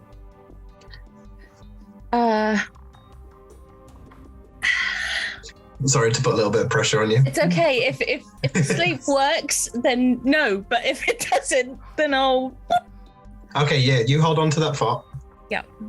So second level, 7d8. Or 38 HP. If it has less than 38, I think that might be one of the highest sleeps I think I've come across. That was a really high one. Just straight face first onto the floor. Switch back to my cat and grab the thingy. What's the thing? You can either make an Arcana check, or if you don't think you'd know what something like that is, you can take it to someone else. If it has some effect, it will kill the cat, hopefully. So just keep it. I'll enjoy it. Yeah, I mean, Elora would be the perfect person to give it to. Yeah. I give it to Elora. Thank you. I'll Arcana check to see what it is. Give me a roll. I'm still just staring at the door like, oh god. 11. Luckily it's a 10 DC. It's a control amulet. You're relatively familiar with them. Ooh. I cannot believe you put on the sleeve. Just like, no. This is helpful. The contract. I might be able to control it, turn it off. So you have to put it on your neck, and then that's how you you can control it at that point. Puts it on. Wait, is this the thing that we were looking for? No. Oh. However, it has stopped us from getting crushed, so good work. So, Nev, while that is all going on, you and the constable have entered. I'm just going to get rid of that encounter. Bye. Beautifully done by the wizards there. Well done, both. Very, very well done. You both, the sort of constable, like quite confidently opens up the door and sort of like drags you in, unnecessarily rough, but. Ow! Do you mind? Oh, this is very good leather. Calm It's the down. least you deserve. As you both turn and look, and in this skyship control room, it's there is sort of steam and oil sort of going off in bits and places. But you both immediately notice there is nobody here. Oh. I look at the constable. Philip, I'm about as flummoxed as you are, I imagine. Where are they? I don't know. How is it flat? As you both sort of like, what? What's your passive perception? Oh, I'm not the highest. That is a 14? 12. You hear behind you a ringing, like a tinkling keys. As you both turn around, you see Quincy stood at the door. Nah. Goes, "Sorry, boys," and shuts it and locks it. Right. Which way did we go from everybody else? So you've gone all the way to the very end of the skyship into basically where the power is and the control room is. Got you. How far would I be from our group at this point?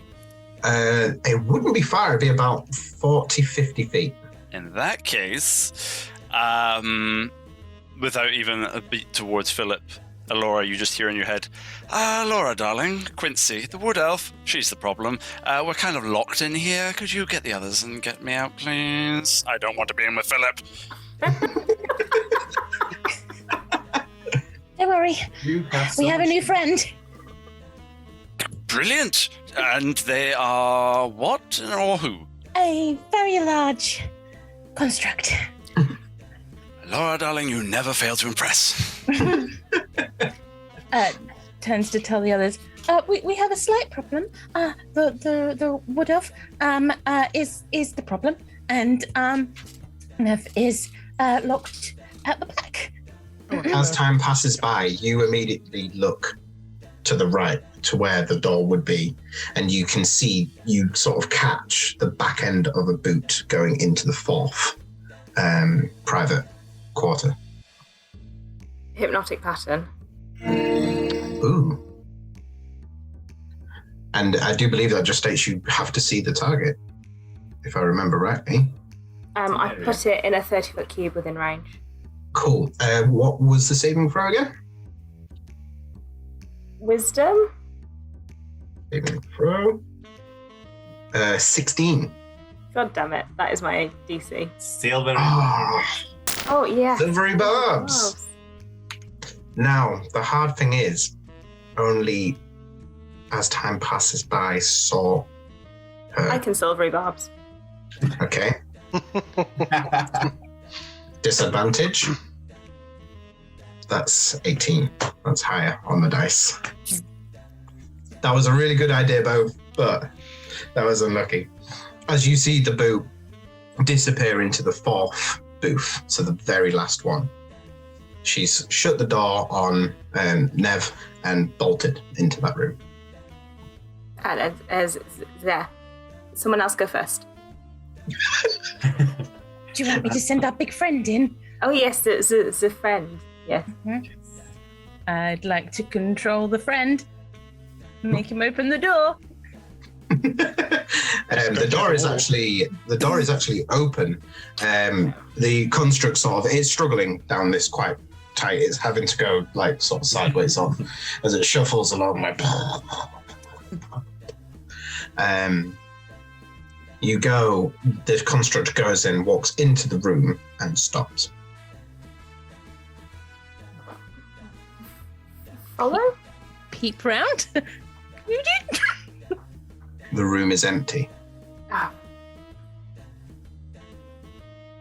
Oh. Can we locate his tarot set? His card set? You know where he is. Yeah, I think you know where Nev is. It's the wood elf. She's disappeared. Oh, it's a wood elf. Oh. Just get it to swing its arms around a little bit, so we see if he is simply invisible. At that point, you've arrived. Actually, just remembering your passive. The window is half cocked. T, it is your time on the roof. Off you go. Okay. Just make sure you get Nev out. You sure this is the best plan? Absolutely. Wonderful. I'm glad you're confident. And I will go to see if I can climb up onto the roof of the train. Give me an acrobatics check to climb onto the roof. Why would anyone lie to me? Yes. I'll inspire. Let's stick to the four of you that are still in the Skytrain.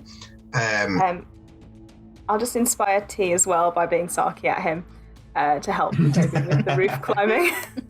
Very good. I did not roll well. I have no more dices. Can one of us assist him out the window? Give advantage?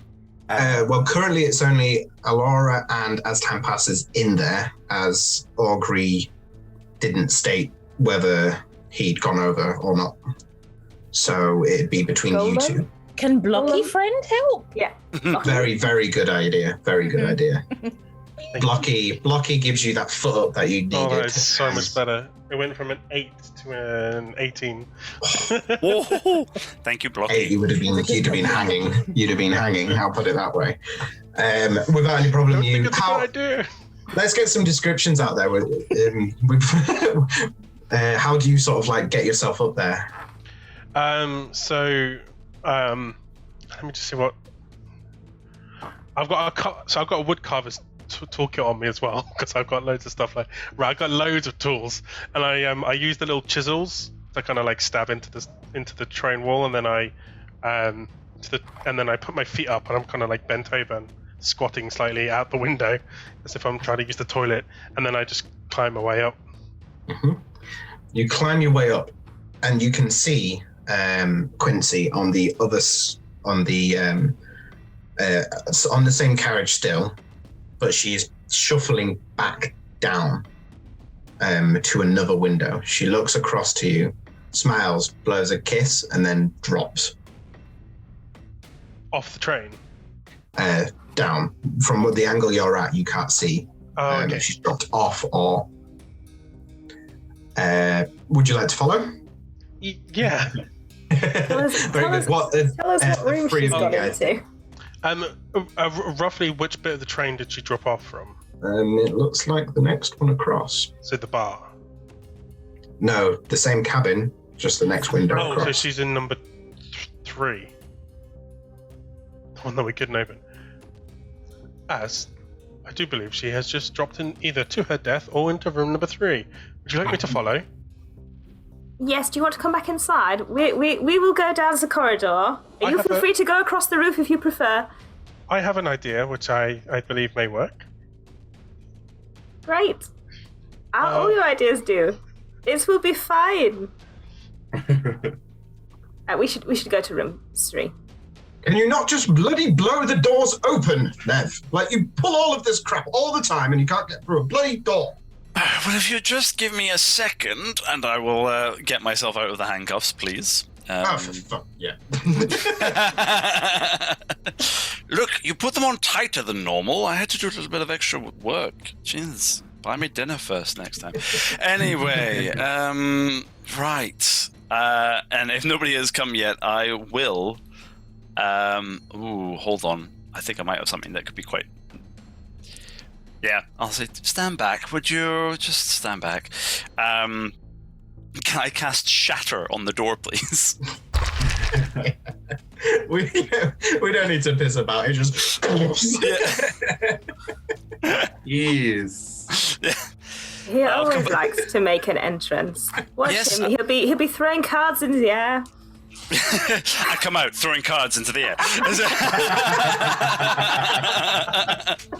I told you I don't want to be handcuffed by Philip, and yet here we are. Right, what's happening? Where is Quincy? We are going to room 3. Okay, lovely. Can you destroy this door now? Which door? I think room 3 is open because that's where the golem was, and I opened it. So, just for a quick reset and context for where people are for this situation. So we've got T on the roof of the train, Skyscript train. We've got Elora in room 4 with Blocky. We've got Augury at the very front of the carriage, in front of the passed out dwarf. And we've got, as time passes by, I would assume probably in the corridor, turning around to go to number 3 again. And you've got Nevtash and Philip coming in at the back. What would you like to do? I think to have ended up at the front. I do not like being at the front. Could someone else just... I'll stand against this foe. Could I use my climbing kit to put a piton in the roof and then abseil down to the window? Yeah, just do like a full-on like SAS entrance. Yeah. I'm also going to do it upside down as well, so I can see into the window first. Brilliant. Well, you go, because you've set that up without any problem. I'm quite happy for you to be able to do that. You go along and you can see, and it's almost like Simon. Oh, wait! As time passes, was holding off. Wasn't it? I'm sidling down. I don't want her to get away, but I also don't want to be the first person who encounters her. Okay. But on my desire to not let her get away is stronger than my desire not to be the first one there. If that makes sense. Okay, I'll give Augury one chance. What are you going to stay with the dwarf, or are you going to come round? Oh, the dwarf has nothing left on the pockets. You just be stripping them back. This is mine. You can see the two gnomes are like sort of stood there like. I just want to make sure that this carriage is closed, so I'm gonna close the door so nobody can. That is a good point, actually. As you've now put them unconscious, their body begins to morph and slowly clunk, and change and form back into a quite large-built human male. Don't you hate when this happens? Like you invite somebody over and they transform suddenly. Worst thing ever. I'm gonna step back out of this thing. Just snoring on the floor.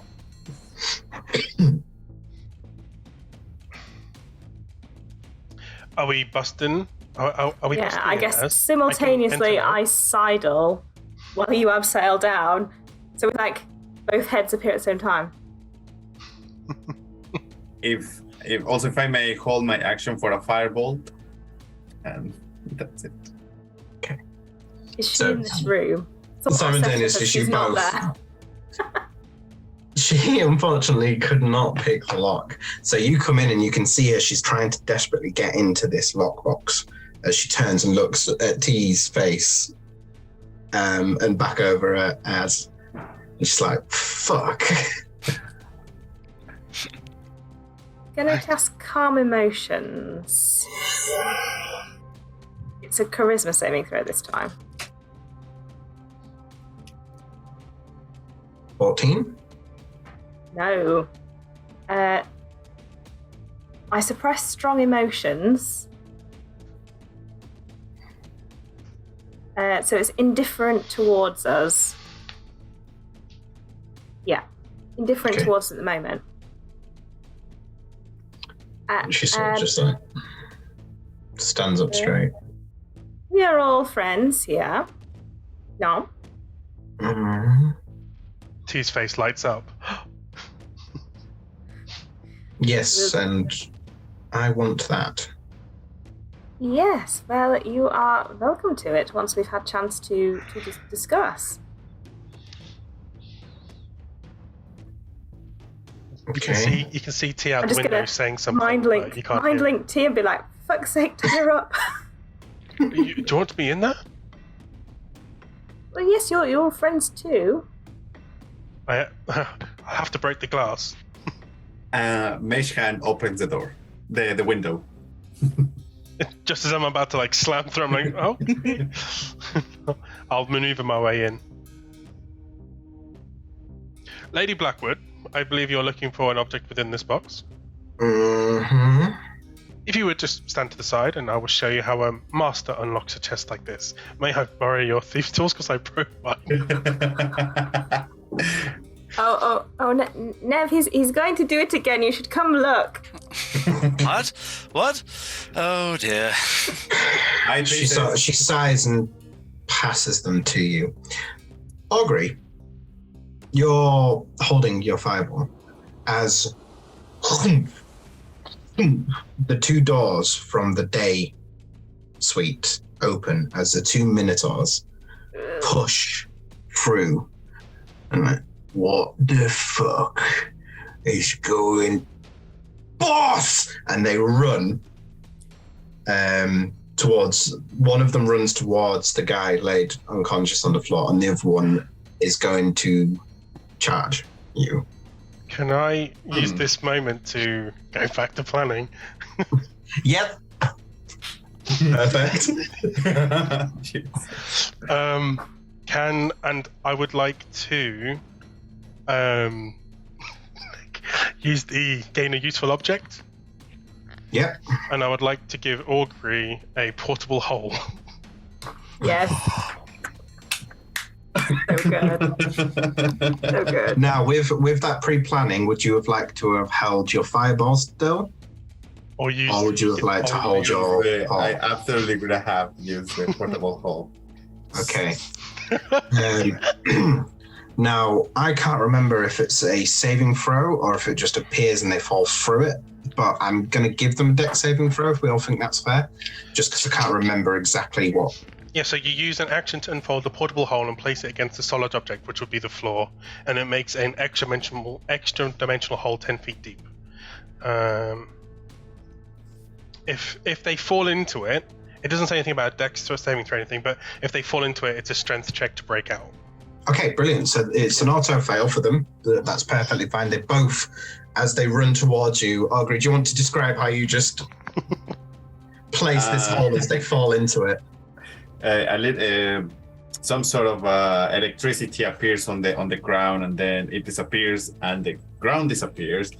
Am I guessing the boss also falls down? So if I can put the hole under the boss. Yeah, if you want.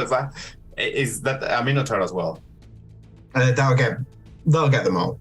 First Minotaur falls, and I guess the Minotaurs are like, they don't know what to do, like rescue or jump. So in that moment of hesitation, they fall into the hole, and they are there doing something.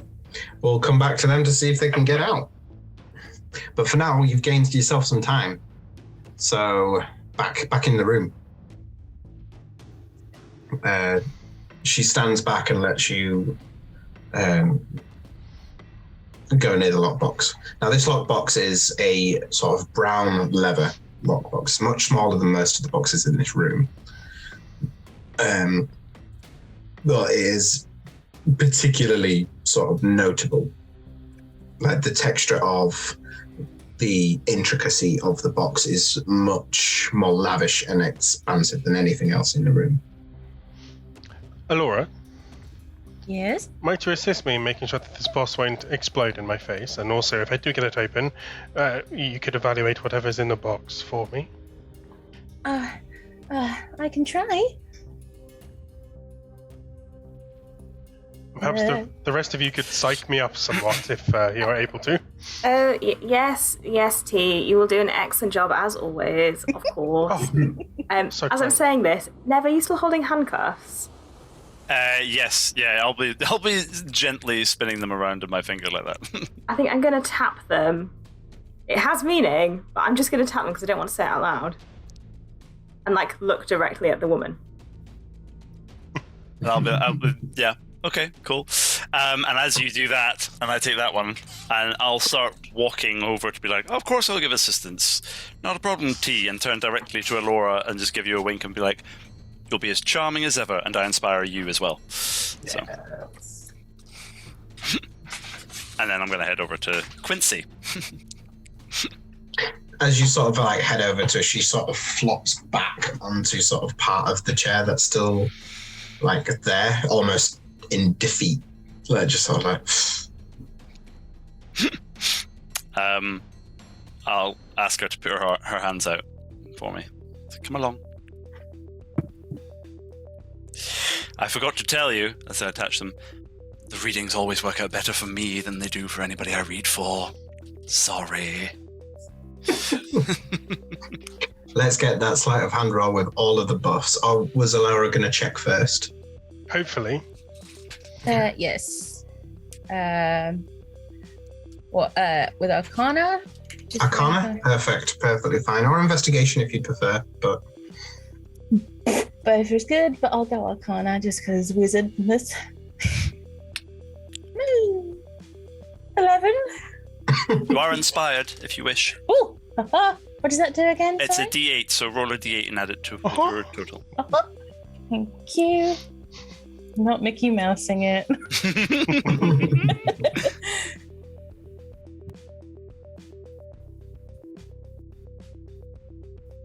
Oh, that's +7. Aha. Math. Oh, an 18. Thank you. Well, so you can tell that this one is magical, but it isn't a trap as such. It is a box that suppresses divination magic. Ooh. Explain it. So it's okay for me to attempt to unlock this thing? Yes, but I wouldn't try to locate it. No. Oh no. Would you prefer it if we didn't look? I perform equally well as if I'm in the dark or if I'm in the light. That's 12 plus, and then it's a D8, isn't it? Yeah. So 12 plus 5, 17. Very good. With a dink, a dank, dexterously. Only with the inspiration. Dexterously and efficiently, you pop open, revealing a small piece of the Rotor of Return. Almost like a clockwork piece of silver. Only a segment of something bigger. I look at Laura and I say quietly, do you think this is the real thing, or do you think this may be a fake? With your rolling 18, I mean, it looks pretty damn real. It looks it. I don't have that spell. Well, and I say, as I'm like slowly starting to stand up, I say out loud, well, perhaps I should keep something this valuable on my person. But as I do that, I'm going to palm it off to Alora. Augury, you can see two very angry Minotaur fists on the side of the portal hole. I'm gonna look through my stuff. Close it and lob it out the window. There is a workshop, and I'm gonna cast grease on the wall. Brilliant, yeah. Just go and fall straight back into that. I love that spell. I love it when people use that It's just spell. a slimy mud pit. It's just oh, fantastic. They have fallen. You have knocked out the other big problem. You tamed the golem. What would you like to do next? I do feel like there's just a shot there of like the Minotaurs looking up, and it's just the five of us leaning over, going, "Hi, hi." Yeah. I'd like this moment to use the planning for getaway. Okay, what sort of getaway would have Alora planned? Now, something that's flying, that can fly alongside the train.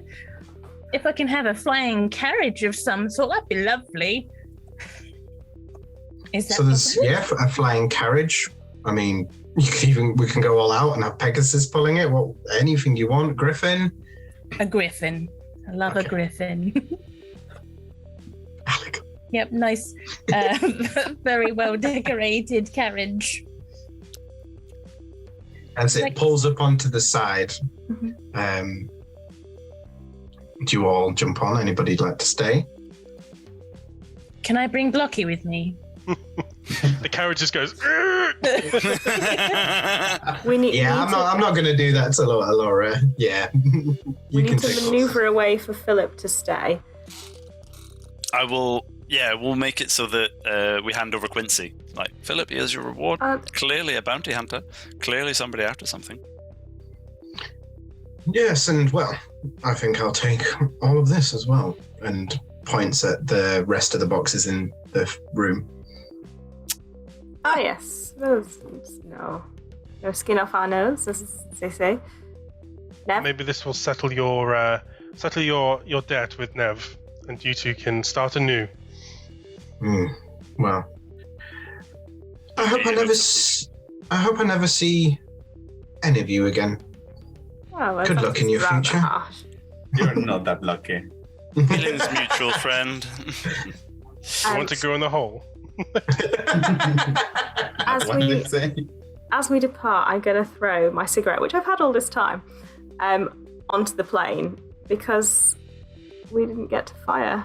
To the grizz in the hole. I was thinking about the grizz, yeah. As you bow away, you see that as the sort of carriage begins to set alight, and you guys bowing away, and you can see it carrying on in its direction. You can see that the final carriage before the engine is cut. You assume that the constable has put the stuff into the carriage and released the rest of them, and is just going to fly the actual main cabin away. But in the distance, you can see two gnomes on the roof of one of the carriages just screaming and going as it dissipates on fire down into a corner. So metal. The fire is very traditional, but I do regret unnecessary loss of life. Of gnomes. Now, they're enjoying it. It's all. I only have one more question, and this is an important question. Do you take the item to the employer, or do you keep it? Do we know that he belongs to the Call of the Dragon?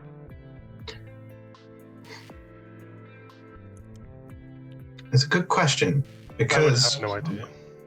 Augury is the only person that stole anything from him, and it's slightly vague.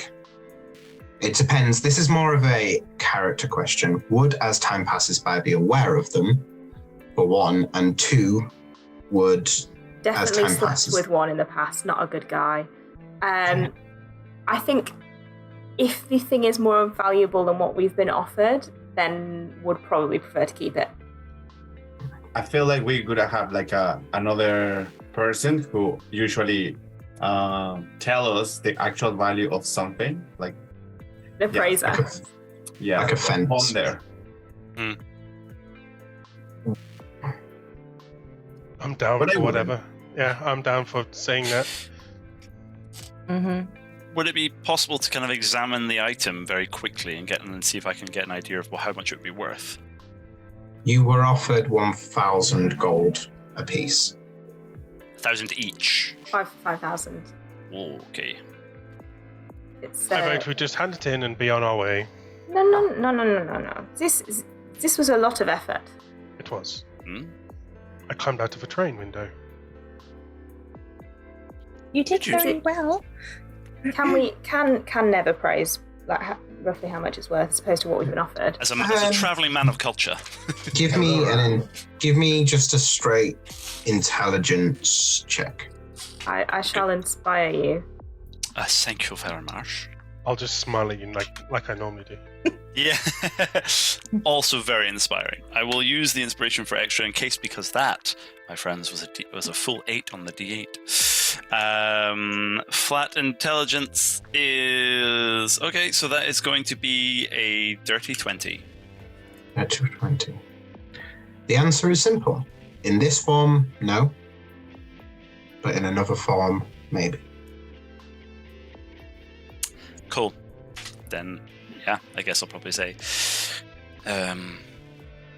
how much trouble do you want to get into?